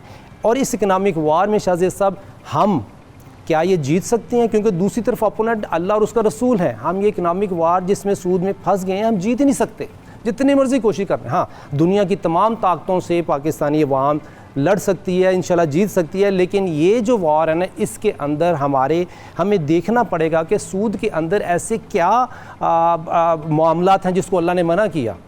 देखिए, हमारी एक सबसे बड़ी लम्हा फ़िक्रिया क्या है कि हमारा जो एजुकेशन सिस्टम है वो ये बताते ही नहीं है कि सूद के अंदर जो एजुकेशन सिस्टम, सूद के अंदर हमारे फ्लॉज क्या हैं, सूद के अंदर रियलिटी क्या है। This is what I have explain अल्हम्दुलिल्लाह इन फेडरल शरिया कोड कि सूद के अंदर क्या क्या रियलिटीज़ हैं जिसके तहत सूद को कुरान और हदीस में मना किया गया। देखिए, कुरान में एक आयत है। शहजाद साहब, जी प्लीज़ बताइए। सॉरी, मैं ये कह रहा था कि कुरान, इस्लाम एक ऐसा मज़हब है जिसमें 1 ग्राम भी डंडी इजाज़त नहीं देता। और सूदी ट्रांजैक्शन ऐसी ट्रांजैक्शन है जिसमें 1 ग्राम तो क्या, जितनी इक्विटी वैल्यू होती है, net present value of interest income, ये इक्विटी डिस्ट्रॉय हो जाती है बारोअर की और चली जाती है लैंडर के पास, अगर फाइनेंशियल टर्म में बात करें। क्योंकि एज ए फाइनेंशियल इकोनॉमिस्ट मैं आपको बता सकता हूँ कि इसके अंदर फाइनेंशियल रियलिटी किया है जो कि एक्सप्लेन हुई है। थोड़ा सा टाइम में एक्सप्लेन करूँगा, जो भी आप क्वेश्चन करें उसके मुताबिक मैं जवाब देता जाऊँगा। 2-3 मेजर चीज़ें हैं शाहज़ेब साहब। एक तो ये कहा गया कि जी इंटरेस्ट है क्या कन्वेंशनल बैंकिंग तो इंटरेस्ट है, क्या इस्लामिक बैंकिंग भी इंटरेस्ट है? इसके बारे में मैंने 3 बातें कही अपने जज साहिबान से कि सर इंटरेस्ट जो है ना, उसमें 2-3 चीज़ें इंपॉर्टेंट है, कॉमन है। वो क्या कि उसके जो ऑब्जेक्टिव हैं वो 3 हैं। एक तो ये कि एक पार्टी के लिए इंक्रीज़ है, सिर्फ एक पार्टी के लिए, 2 पार्टियां काम कर रही हैं, एक को इंक्रीज़ मिलेगा। दूसरी पार्टी के लिए क्या मामला ये है कि वो अनसर्टेन फ्यूचर की कमिटमेंट कर रहा है। कल किसको क्या पता क्या देखा, कल की कमिटमेंट नहीं कर सकते हम। हाँ, कुछ ट्रांजैक्शंस होती हैं जिसमें कि हम ये कह सकते हैं कि वी विल डू दिस, लेकिन हम कमिटमेंट नहीं कर सकते। तीसरी ये कि लायबिलिटी जॉइंट। देखिए, इस्लाम इतना प्यारा मज़हब है जिसमें 2 पार्टनर्स अगर मिल के काम करें, एक ने पैसा लगाया है, एक ने सर्विस दी है, दोनों मुसलमान हैं, दोनों डंडी नहीं मार रहे, दोनों मेहनत से काम कर रहे हैं, दोनों, अगर खुदा ना खास उस बिजनेस में लॉस होता है तो लॉस दोनों का है। किस तरह? जिसने पैसा डाला उसका भी लॉस, जिसने मेहनत की उसका भी लॉस। इसका मतलब लायबिलिटी जॉइंट। सो जिस दिन हम इस्लामिक बैंकिंग में लायबिलिटी जॉइंट कर देंगे, वो ट्रू इस्लामिक बैंकिंग हो जाएगी, हलाल बैंकिंग हो जाएगी। इधर अभी करंटली क्या है? मुझे आपकी बात क्या समझ आ रही है शहजाद साहब कि अभी भी हमारा जो करंट इस्लामिक बैंकिंग सिस्टम है वो भी सूद से पाक नहीं है। जी बिल्कुल ऐसे ही सर। वो मैं क्या, मुफ्ती हजरात ने कोर्ट में खड़े होके ये कहा है कि ये ग्रेजुअल प्रोसेस है जिसको अगले 10 साल लगेंगे, 5 साल लगेंगे, 20 साल लगेंगे, और ये इस्लामिक करने के लिए उनको मेहनत करनी पड़ती है। वो फतवा क्रिएट करते हैं और फतवे को उसके मुताबिक ट्रांजैक्शन को एग्जीक्यूट करने की कोशिश करते हैं, लेकिन ट्रांजैक्शन इन रियलिटी एग्जीक्यूट उस तरह नहीं हो पा रही होती जिस तरह ये मुफ्ती हजरात लिख के देते हैं। सो ये एक बड़ा चैलेंज है सर। देखें, 1 ग्राम भी किसी का हम हक मार लें तो हलाल नहीं है चीज़। हलाल इनकम कमाने के लिए हलाल चीज़ों को लेके चलना पड़ता है। हलाल इनकम कमाने के लिए हमें हलाल वे फॉरवर्ड लेने पड़ते हैं कि किस तरह इसको हलाल किया जा सकता है। हमारे लिए देखिए, मैं अभी इंटरेस्ट की बात बता रहा था, अगर आपके स्पेसिफिक क्वेश्चन तो मैं इसका जवाब देता हूँ। इंटरेस्ट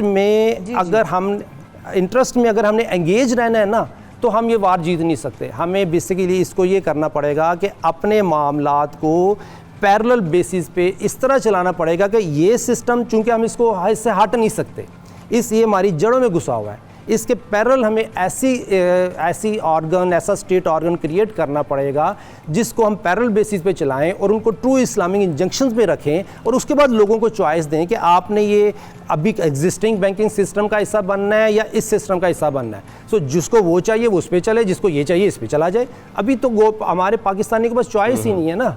हमने देखे, हमने पैसे जमा कराने हैं, चाहे इस्लामिक है चाहे कन्वेंशनल है, उसी में पैसे जमा कराने हैं। अगर हमने बिजनेस की कुछ पार्टनरशिप की ट्रांजैक्शन करनी है तो वही कन्वेंशनल बैंक है, वही इस्लामिक बैंक है। हमारे पास ऑप्शन नहीं है। और दूसरा ये कि आपने सुना होगा नाम कि ये हम पे इम्पोज क्यों किया गया है। देखें, हिटमैन इकोनॉमिस्ट होते हैं, हिटमैन ट्रेडर होते हैं, हिटमैन पॉलिटिशियंस होते हैं, हिटमैन बिजनेसमैन है। Pakistan is under attack of hitman economist, hitman traders. इसके ऊपर मैं बाकायदा आपको हर हिटमैन इकोनॉमिस्ट कैसे ऑपरेट करते हैं, हिटमैन ट्रेडर कैसे ऑपरेट करते हैं, हिटमैन बिजनेसमैन कैसे ऑपरेट करते हैं, hitman even religious scholars are hitman. देखें, और हमारे लिए हमें डाइवर्शन यानी कि हमें अपने मेन कॉज से डाइवर्ट करके हमें इस सिस्टम पे चलाया जा रहा है, और हम खुद नहीं चल रहे, ताकतें हैं जो चला रही हैं। इसको हमने मैनेज करना है। तो अगर हम मैनेज नहीं कर पाएंगे तो हमारी आने वाली नस्लें हमें माफ़ नहीं करेंगी, क्योंकि अल्लाह के ख़िलाफ़ हम जंग नहीं जीत सकते। अगर आपका आखिरी जो क्वेश्चन था शाहज़ेब साहब, बड़ा प्यारा क्वेश्चन था आपने कि जी हम कैसे इसको अपनी इनकम बढ़ा सकते हैं। देखें, इस वक्त अगर आप इंग्लैंड में चले जाएं, कनाडा चले जाएं, यूएसए चले जाएं, उनकी एक मेंबर, एक फ़र्द, फैमिली का एक फ़र्द 3 साल की सैलरी सेव कर ले घर बना सकता है। क्या पाकिस्तान में एक मेंबर, एक फैमिली का एक फ़र्द 3 साल की सैलरी सेव करके घर बना सकता है in common terms? Labour class तो बिल्कुल नहीं सोच सकती, उसके मिडिल क्लास भी नहीं सोच सकती, हाई मिडिल क्लास भी नहीं सोच सकती। एक chief executive Pakistan stock exchange का गोरा आया था, मुझे उनका नाम नहीं याद, उन्होंने कहा था जी मेरा जनरल मैनेजर अपनी सैलरी से अपना घर नहीं खरीद सकता, तो यहाँ पे स्टॉक एक्सचेंज कैसे वर्क करेगी? पाकिस्तान स्टॉक एक्सचेंज का जनरल मैनेजर अपनी सैलरी से 5 साल की सैलरी से घर नहीं खरीद सकता। दिस इज इकोनॉमिक इंडिकेटर्स कि हमारे मुल्क में जो आम फैमिली सिस्टम इस तरह डिस्टर्ब किया गया है कि कॉस्ट ऑफ लिविंग को बढ़ाया जा रहा है और वैल्यू ऑफ इनकम को कम किया जा रहा है। आप देखें, वैल्यू ऑफ इनकम अगर कम होगी तो आप अपने घर को कैसे मैनेज करेंगे? इकोनॉमिक रिसोर्सेज को डिस्ट्रॉय किया जा रहा है तमाम पॉलिसीज में। बेनिफिशरीज वही हैं, स्टेट ऑर्गन्स। और शहजाद साहब, वक्त की कमी है, लेकिन आखिर में हम ये जरूर जिक्र करना चाहेंगे कि जिस तरीके से हमने मुख्तलिफ जो इदारे हैं, गैर मुल्की इदारे हैं, IMF है, इन जगहों से लोन लिया हुआ है और इनके लोन पर हमारे मुल्क चलते हैं, तो अगर हम बात करते हैं कि पाकिस्तान को सूदी निज़ाम से पाक किया जाएगा, तो फिर इनसे हम लोन कैसे लेंगे? फिर हमारा IMF के साथ प्रोग्राम बहाल कैसे होगा? क्योंकि IMF का जो पूरा प्रोग्राम है वो तो आपको पता ही है कि IMF के प्रोग्राम से हमें निकलना पड़ेगा अगर हम सूदी निज़ाम से छुटकारा चाहते हैं। जी बिल्कुल बिल्कुल बिल्कुल। शाहज़ेब साहब, मैं एक छोटा सा सवाल करता हूँ आपसे। 30,000 रुपये, 30,000 अरब कह लें आप, कि गवर्नमेंट ऑफ पाकिस्तान ने इस वक्त 30,000 अरब पाकिस्तानियों का देना है थ्रू बैंक, जब हमने उनको दिया हुआ कर्जा। अगर मिसाल देता हूँ, मैंने फेडरल शरिया कोर्ट में भी ये कहा था कि अगर आज डॉलर 100 रुपये का है ना, तो ये 300 बिलियन डॉलर हमने गवर्नमेंट ऑफ पाकिस्तान को कर्ज के सूरत में दिया हुआ है, जिसपे पाकिस्तानी ही कर्ज ले रहे हैं, पाकिस्तानी इंटरेस्ट ले रहे हैं। ये अगर 100 रुपये का डॉलर हो तो ये 300 बिलियन डॉलर है, जो मेरा और आपका पैसा है, हमारे बच्चों का पैसा है। अगर जब गवर्नमेंट ऑफ पाकिस्तान को तो पैसे नहीं है, जो जिसमें वो ट्रैप हुए हैं विशेष सर्कल में, क्योंकि उनको बस पैसे नहीं है ना, तो क्या करती है स्टेट बैंक ऑफ पाकिस्तान? वो ये करता है कि वो डॉलर को 100 के बजाय 200 पे ले जाए, तो जो 30,000 बिलियन जो उसने वापस करना था ना, वो वापस जरूर करेगा 30,000 बिलियन विद इंटरेस्ट, लेकिन वो वापस करेगा 150 बिलियन। देखें, 30,000 डिवाइडेड बाई 200, तो उसने 150 बिलियन डॉलर का रातों रात स्टेट बैंक ऑफ पाकिस्तान और स्टेट ऑर्गन्स उन्होंने पाकिस्तानियों के ऊपर और पाकिस्तानी आने वाली नस्लों के ऊपर डाका इस तरह डाल दिया कि 150 बिलियन डॉलर उनके पास चला गया। सर, आपके सवाल का जवाब ये है कि अगर पाकिस्तानी गवर्नमेंट सिंसियर है इस पाकिस्तान को बचाने के लिए तो ऐसा स्टेट ऑर्गन क्रिएट करे, ऐसी अथॉरिटी क्रिएट करे जो काम करे वैल्यू ऑफ इनकम बढ़ाने के लिए और इकोनॉमिक एक्टिविटीज़ को प्रमोट करे कि हर हमारे इकोनॉमिक रिसोर्सेज की वैल्यू बढ़े और हमारे पाकिस्तानियों की इनकम बढ़े और उसकी वैल्यू बढ़े। जब अगर देखें, अगर मुझे 100 रुपये का, सर एक मिनट शादी साहब, 1 मिनट लूँगा सर, अगर 100 रुपये का टैक्स मुझ पर पड़ता है ना और मेरी 200 रुपये इनकम है तो मैं खुशी से 100 रुपये देता हूँ। इवन अगर 100 रुपये मेरी इनकम है, मैं 80 रुपये टैक्स देने के लिए तैयार हूँ। लेकिन अगर गवर्नमेंट ऑफ पाकिस्तान की जो पॉलिसीज़, करंट पॉलिसीज़ हैं, अनफॉर्चुनेटली वो ये करती हैं कि वो इक्विटी वैल्यू को डिस्ट्रॉय कर रही हैं, वो इक्विटी वैल्यू स्नैच कर रही हैं। जब इक्विटी वैल्यू स्नैच होती है तो टैक्स नहीं है, वो हम इक्विटी वैल्यू से जब गवर्नमेंट ऑफ पाकिस्तान लेगी तो स्क्वीज़ होगी, इकोनॉमी छोटी होनी शुरू हो जाएगी। इसके और भी बड़े फैक्टर्स हैं, अगर जिसे लंबा ज़्यादा टाइम देंगे मैं इसको एक्सप्लेन करूँगा किस तरह जीडीपी श्रिंक हो जाती है, किस तरह एक्सपोर्ट हमारी उनकी वैल्यू डिस्ट्रॉय हो जाती है, किस तरह इंपोर्ट वैल्यू बढ़ जाती है, किस तरह फॉरेन कर्ज़ों की वैल्यू बढ़ जाती है जैसे करेंसी डिवैल्यूएशन होती है। हम जिस दिन हमारी इनकम बढ़नी शुरू हो जाए, 20 करोड़ आवाम है तो हम टैक्स देंगे।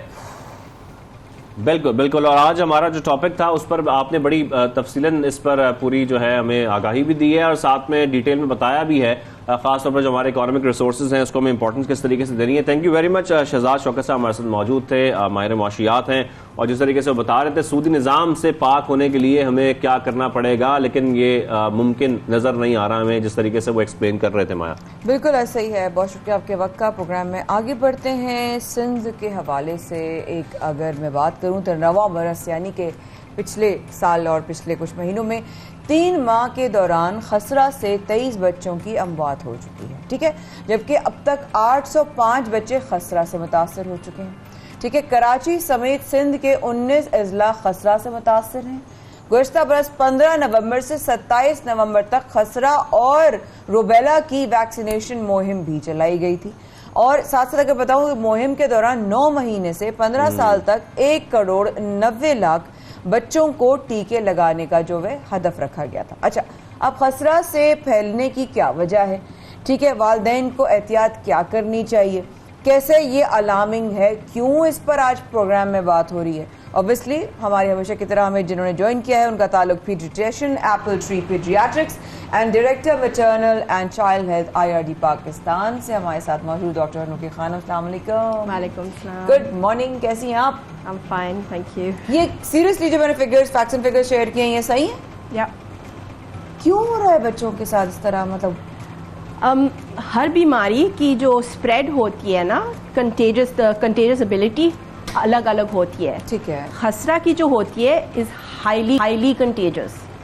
इसका मतलब खसरा को स्प्रेड करने के लिए, रोकने के लिए we have to vaccinate more than 95% of the childhood population. More than 95% population को टीके लगाने, वरना ये फैलना बंद नहीं होगा। यही प्रॉब्लम है। इतना लग जाता है, इतना लग जाता है। अगर इस कमरे से एक बच्चा वॉक थ्रू भी कर देता है कि उसके पास खसरा है, ही इज हैविंग मीजल्स, ये वॉक थ्रू करता है, इस कमरे में 2 घंटे तक वो जरासीम रहते हैं। क्या बात कर रही हैं? और रिस्क इज ओवर 90%। अगर आपकी टीके नहीं हुई हुई है ना तो ओवर 90% रिस्क है कि आपको ये लग जाएगी। बच्चे आपको को पता भी ना चले, बच्चा आपका किसी बर्थडे पार्टी में होके आ जाए, कभी किसी गेट टुगेदर में होके आ जाए, आपको पता भी नहीं चलेगा कि उसको मीजल्स हो गए और उससे किसको लग गए और अगले से किसको लग गए। और यहाँ पर जो होते हैं ना पेरेंट्स जो बच्चे को बुखार होते हैं ना वो बाहर ले जाते हैं। मैं हर वक्त पेरेंट्स को बोलती हूँ अगर बच्चे को बुखार है घर पर रखना, मगर बाहर ले जाते तो जब फीवर होती, बुखार होती, उस वक्त फैलना, the spread is, the contagion is very high, is higher than normal. अच्छा, मीजल्स के बारे में ये कहा जाता है कि जिसको एक बार हो गए उसको दोबारा नहीं होते, चाहे वो बच्चा है या बड़ा है। ये भी सही है? That's true. हाँ, एक दफा होता है लाइफ में। हाँ। इसमें जो रेशियो आ रहा है, नंबर्स तो हमने शेयर किए, एज ग्रुप्स क्या आ रही हैं जो आप ज्यादा देख रहे हैं, वो क्या? तो मैं जो देख रही हूँ they are mainly under 1, mainly under 1 and some are under 2। इसलिए पाकिस्तान में हम ये MR वैक्सीन 9 महीने से लगाना शुरू कर देते हैं। अच्छा। दूसरे मुल्कों में 1 साल के बाद लगाते, पाकिस्तान में हम 9 महीने से लगाते हैं क्योंकि यहाँ पर खसरा अभी तक बहुत फैलता है, क्योंकि हमें अभी तक इतने सारे बच्चे को, डिस्पाइट गवर्नमेंट इतनी कोशिश कर रहे हैं सारे बच्चे को वैक्सीन लगाने के लिए, मगर अगर पेरेंट्स नहीं आ रहे बच्चे को टीके लगाने के लिए, हम क्या कर सकते हैं? खींच कर नहीं लगा सकते। खुदा न खास्ता अभी देख रहा है कोई और उनके बच्चे को जो है वो मीजल्स हुए हुए हैं, अब किस तरह क्वारंटीन करना चाहिए, क्या बड़ों को, बच्चों को दूसरे बच्चों से क्या एहतियाती तदाबीर? तो because the risk of spread इतनी ऊंची है, 95 sort of over 90% है, तो बाहर लोगों से डेफिनेटली आइसोलेट करनी चाहिए 72 आवर्स पूरे घर को, और घर के अंदर भी जैसे हमने अभी कोविड में किया है, अलग रखना, सिंपल अलग रखना। जो हम सब बड़े हैं ना, हमारी तो टीके लगे हुए होंगे या हमें खसरा हुई भी होगी, ठीक है। So we are usually protected, हम आमतौर पर प्रोटेक्टेड हैं क्योंकि हम बचपन में ही टीके लगे हुए होंगे या हुआ होगा, हुआ होगा, ठीक है। मगर और ये एक भी बात है कि इसकी कोई ट्रीटमेंट नहीं है, उसका टाइम पीरियड ही है जो गुजारना है, बस सिम्टोमेटिक ट्रीटमेंट, बुखार की ट्रीटमेंट, उसको देखना है कि हाइड्रेशन करनी है और बच्चे को कंफर्टेबल रखना है। इसमें होम रेमेडीज का बड़ा जिक्र किया जाता है, अक्सर नीम के पत्तों का कहा जाता है कि वो इस्तेमाल करें, लेकिन इसका कोई ट्रीटमेंट नहीं है आपके लिए, कोई भी ट्रीटमेंट नहीं, इवन मेडिसिन में नहीं है, मेडिसिन में नहीं है, you just have to run its course.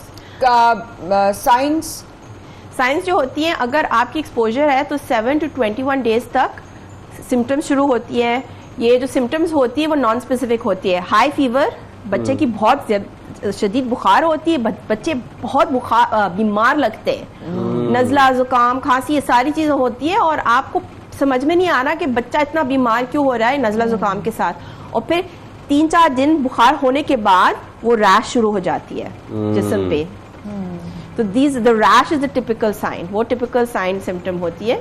और बच्चा 21 डेज के अंदर हो जाती है तो कवर हो जाता है। हाँ। अच्छा, बच्चे को होने लगे तो सबसे पहले बुखार होगा या जिस्म पर पहले जो है उसको दाने आएंगे? ये बुखार पहले आमतौर पर बुखार होती है और फिर 3-4 दिन के बाद वो दाने शुरू हो जाते हैं। शाहज़ेब ने कहा डॉक्टर साहबा कि घर की रेमेडीज बहुत होती हैं, जो नॉर्मल रेमेडीज होती हैं।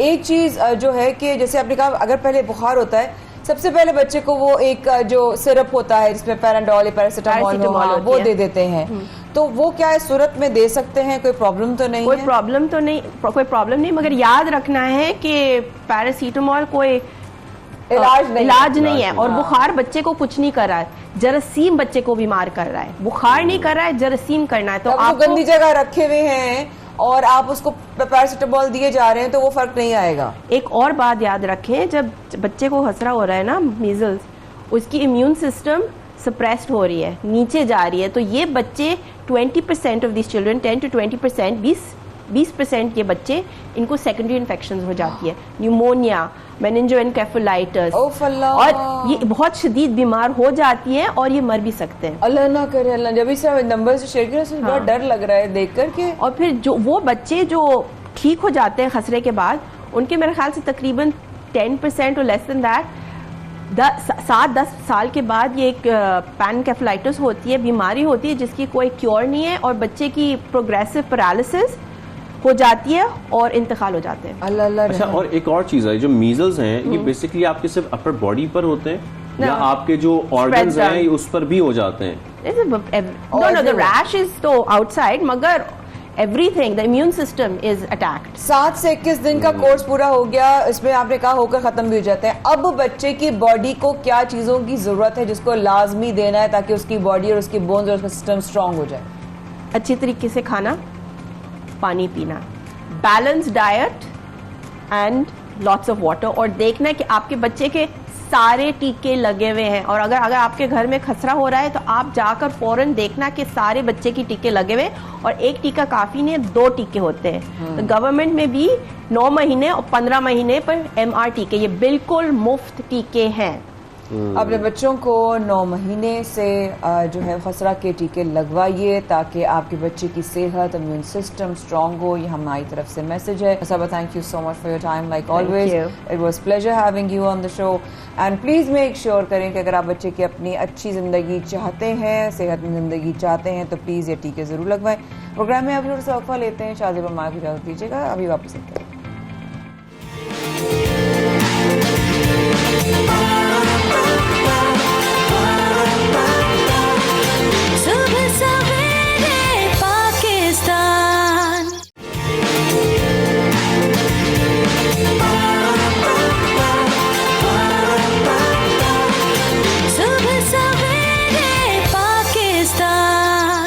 सबसे पहले पाकिस्तान में शाहजेब हमारे के साथ रहने का बेहद शुक्रिया। आए दिन आप कोई ना कोई ऐसी बात ज़रूर सुन रहे होते हैं कि लोग जो हैं किसी फ्रॉड का शिकार हो गए, किसी ने किसी को कॉल करके कोई खबर दी, और अक्सर लोग जो हैं वो मैंने देखा भी है जहाँ तक शऊर आ चुका है, अवेयरनेस आ चुकी है शाहजेब, लेकिन ये चीज़ ज़रूर नज़र आती है कि लोग अभी भी इस बात पे कहीं ना कहीं, मतलब मैं अपनी भी बात करूँ तो मैं कल ही की बात कर रही हूँ, परसों की बात कर रही हूँ कि एक बड़े ब्रांड के जो है वो एक लिंक भेजा मेरे कज़न ने यूके से कि जी ये बड़े ब्रांड का एक लिंक है, आप सिर्फ एक मिसाली तौर पे कह रही हूँ कि भाई आप उसको क्लिक करेंगे तो आपका लॉटरी निकलेगी, मैं भी चलो चलिए, हम ना बेसिकली ऐसे ही चले जाते हैं शुगल में, खेल में, लेकिन कुछ लोग जो है ना सीरियसली इस फ्रॉड का बहुत बुरे तरीके से बिल्कुल, जैसे कि FIA की जानिब से ताजिरों को धोखा देने वाला जो मुलजिम है वो गिरफ्तार किया गया है, और कहा यह जा रहा है कि वो रूप धार कर जो मुलजिम है वो एक तरह से जो है वो धोखा दे रहा था ताजिरों से बात करके अपने मोबाइल फ़ोन के ज़रिए,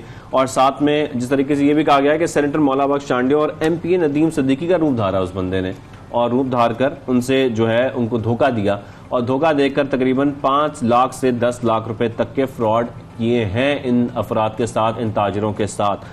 और साथ में गैर कानूनी जैज़ कैश अकाउंट्स इसमें इस्तेमाल हुए हैं, गैर कानूनी सिम्स इस्तेमाल हुई हैं, लेकिन सवाल ये पैदा होता है किस तरीके से ये गैर कानूनी सिम्स इस्तेमाल हो रही हैं, जैज़ कैश अकाउंट इस्तेमाल हो रही हैं, इसकी सारी डिटेल्स मौजूद होती हैं। तो इसी मामले पर बात करनी है, वाले बड़े कॉन्फिडेंस रखते हैं, करने वाले बड़े कॉन्फिडेंस रखते हैं। तो इसी मामले पर बात करने के लिए सरबराह FA cyber crime Sindh Imran रियासा हमारे साथ मौजूद है। इमरान साहब आपको खुशामदीद कहेंगे सुबह सवेरे पाकिस्तान में, thank you very much sir. Sir सबसे पहले तो बताइएगा ये मुलजिम कौन था और इसकी गिरफ्तारी कैसे अमल में आई, पता कैसे लगा इसके बारे में, सारी डिटेल्स वगैरह? जी, ये शख्स कराची करंगी का रहायशी था, और ये जिन जैज़ कैश अकाउंट्स पे जो कि इलीगल अकाउंट्स पे पैसे डलवा रहा था, तो उनको ट्रैक करके हमने इसको अरेस्ट किया। हमने बेसिकली आइडेंटिफाई किया कि ये जो पैसे हैं कैश आउट कहाँ कहाँ से किए जा रहे हैं। तो काफ़ी मेहनत के बाद आइडेंटिफाई हुआ कि जी कराची कुरंगी की डिफरेंट जो वेंडर्स हैं और डिफरेंट फ्रेंचाइजेस हैं, वहाँ से ये पैसे विड्रॉ किए जा रहे हैं। फिर हमने उन 2 फ्रेंचाइजेस से रब्ता किया, उनसे बात किया, तो उन्होंने कहा कि जी ये फलां शख्स है जो कि यहाँ पे ये पैसे विड्रॉ करने आता है। हमने उसको कैमरा में आइडेंटिफाई किया और फिर हमने उसके घर पे रेड करके उसको अरेस्ट किया। अच्छा, तो इमरान साहब ये बताइएगा कि किस तरीके से ठगता कैसे था, किस तरीके से उनको जो है वो स्कैम करता था, इसका गेम प्लान क्या था? बेसिकली हर तरह का एक होता है ना कि इंसान का ये इसका माइंड सेट है, वो किस तरह का माइंड सेट था उसका? जी, माइंड सेट तो बेसिकली फ्रॉड करने का ही था, और उसने तरीका से अख्तियार ये किया था कि वो पॉलिटिशियंस के नाम के ऊपर, मौला बख्श चांडिया साहब के नाम के ऊपर और नदीम सिद्दीकी साहब MP हैं उनके नाम के ऊपर फ्रॉड कर रहा था। और इसके लिए उन्होंने एक क्लोनिंग सॉफ्टवेयर रखा हुआ था जो कि बिल्कुल हूबहू उनकी आवाज निकालता था। दिस इज समथिंग न्यू, शायद पाकिस्तान में पहली बार ऐसा हुआ है कि लाइक वो क्लोनिंग सॉफ्टवेयर को यूज करके तो वो उनकी आवाज निकाल रहा था, और हमने बिल्कुल आवाज सुनी, बिल्कुल वो मैच आवाज कर रही थी, और लोग इस तरीके से धोखे में आए, और वो उनसे फिर डिफरेंट प्रोटेक्ट के ऊपर लाइक किसी से सीमेंट का ऑर्डर प्लेस कर दिया कि जी लाइक 15 लाख का सीमेंट चाहिए किसी सीमेंट के वेंडर से, या किसी कपड़े का वेंडर जो उससे रब्ता कर लिया, और फिर उसको HBL की पहले फेक स्लिप्स जो था वो देता था, फेक स्टैम्प्स उसने बनाई हुई थी जस्ट टू शो देम कि जी हमने पेमेंट भी कर दी है, और जब वो माल वहां पहुंचता था तो उसके बाद पेमेंट जो सारी की सारी वो पीनी थी। ठीक, तो इस तरीके से अब जो जिस तरह आपने कहा कि इम्पर्सनेशन है या फेक आइडेंटिटी के साथ वो करता था लोगों के साथ, इमरान साहब ये जो आदमी था, ये इसका मतलब है ये इंटेलिजेंट भी था, ये पढ़ा लिखा भी था, इसको अवेयरनेस भी थी कि आपने कहा कि इस तरह के सॉफ्टवेयर के साथ वो कर रहा था, तो बेसिकली ही वाज एन और he is an upgraded and advance version of cone artist. देखिए, हम ये नहीं कह सकते कि पढ़ा लिखा था, he was a normal human being, और आजकल तो सूरत हाल ये है कि बच्चा जो है वो आप डिफरेंट तरीके से मोबाइल को यूज करना वो आता है, PhD को यूज करना ना आता हो, जो आपके इंटेलेक्चुअलिज्म को यूज करना ना आता हो, लेकिन हमारे यहाँ आजकल बच्चों के भी फोन यूज करना आता है, और जो नई ऐप्स आ रही होती हैं, नए वर्जन जो आ रहे होते हैं, उनको हमारे साथ उनको पता होता है, इवन हमें नहीं पता होता, उनको ज्यादा पता होता है कि नई मार्केट में कौन सी आई है। लेकिन इमरान साहब साथ में यही बताएगा कितने ताजरों को नुकसान पहुंचाया इस शख्स ने, कितनों को लूटा, कितनों के साथ फ्रॉड किया, इस हवाले से कोई डिटेल सामने आई है, और कितने पैसों का नुकसान पहुंचा चुका है? जी, ऑन द एवरेज 5 से 10 लाख रुपए तक नुकसान पहुंचाया गया है, और अभी तक हमारे पास 6 कंप्लेंट्स आए हैं, और आई बिलीव कि अभी जब न्यूज को ब्रेक हमने किया उसके बाद मजीद लोग राब्ता हमारे से करेंगे। बिल्कुल ठीक, यानी कि आपने अभी जिक्र किया कि उसने जो है वो लोगों से आवाज उसने चेंज करके किया और उसके बाद ये हुआ। सो बेसिकली अगर इस तरह की कोई जो जाली रसीदों का आपने जिक्र किया, अगर मुख्तसरन इमरान साहब भी बता दें जो जाली रसीदें कि भाई हाँ मैंने तुमसे पैसे नहीं, फर्ज करें मैंने आपसे पैसे दिए और मैंने आपको रिटर्न करना है, तो मैं आपको जाली बैंक स्टेटमेंट, इंटरनेशनल बैंक्स की भी स्टेटमेंट्स दिखा के भेज दूं, भाई इमरान भाई मैं तो भेज दिया है, आपकी तरफ ट्रांसफर होने वाले होंगे, वो कैसे मुमकिन होता है? देखिए मुमकिन तो देखिए इस तरीके से ही ना कि वो जब उसकी आवाज पहचान ली उन्हें कि जी वाकई सेनेटर साहब बात कर रहे हैं कि एमपी साहब बात कर रहे हैं, तो लोगों ने चूंकि इनकी आवाज सुनी होती है मीडिया के ऊपर, तो लोग बिलीव कर भी लेते हैं। और चूंकि वहाँ के लोकल भी हैं हैदराबाद के, तो मोस्टली हैदराबाद के लोगों को टारगेट कर रहा था, उनके वेंडर्स को टारगेट कर रहा था। ठीक ठीक, तो काफी लोग चूंकि वो वहाँ हल्का उनका है तो वहाँ पे लोग मिलते गिलते भी हैं, तो इस तरीके से उन्हें आवाज पहचान ली। अब जहाँ तक ठीक हो गया इमरान साहब, आपका आ गया हमारे पास जवाब, and thank you so much, आपने आके हमें टाइम भी दिया। बट खुदा ना खास्ता आइंदा से कोई केस होता है तो हम डेफिनेटली आपसे रब्ता करेंगे। Thank you so much for your time. हमारे साथ मौजूद थे जनाब साइबर क्राइम सिंध से इमरान रियाज साहब जो कि सरबराह FIA भी हैं। अब हम चलते हैं हमारा रोज़ का सेगमेंट, रमज़ान का आखिरी अशरे के चंद दिन, ईद की तरफ बढ़ते हुए लम्हात, पता नहीं कब दोबारा नसीब होंगे रमज़ान के दिन, रमज़ान की इबादत बढ़ती हुई। आज का जो दिन है वो है एक और ताक़रात की तरफ। तो आज हमारे साथ शाहज़ेब कौन मौजूद है?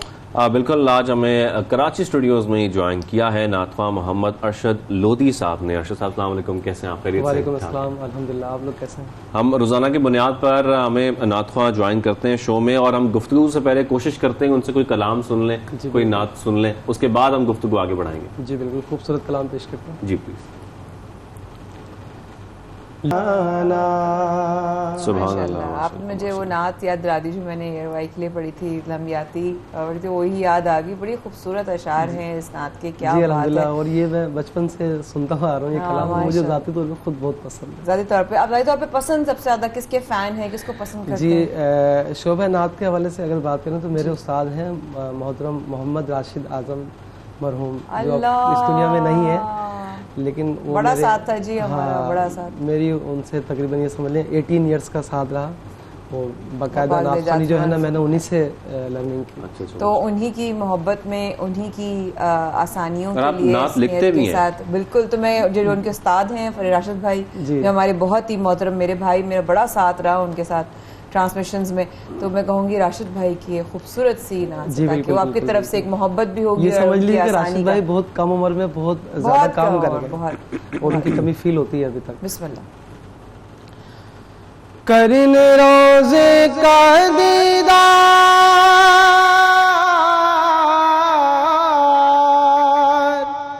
करने रोज़े का दीदार, मैं मदीने जाऊंगा, वो दिन आएगा एक बार, मैं मदीने जाऊंगा, वो दिन आएगा एक बार, मैं मदीने जाऊंगा, जिस दिन चाहेंगे सरकार, जिस दिन चाहेंगे सरकार, मैं मदीने जाऊंगा, वो दिन आएगा एक बार, मैं मदीने जाऊंगा।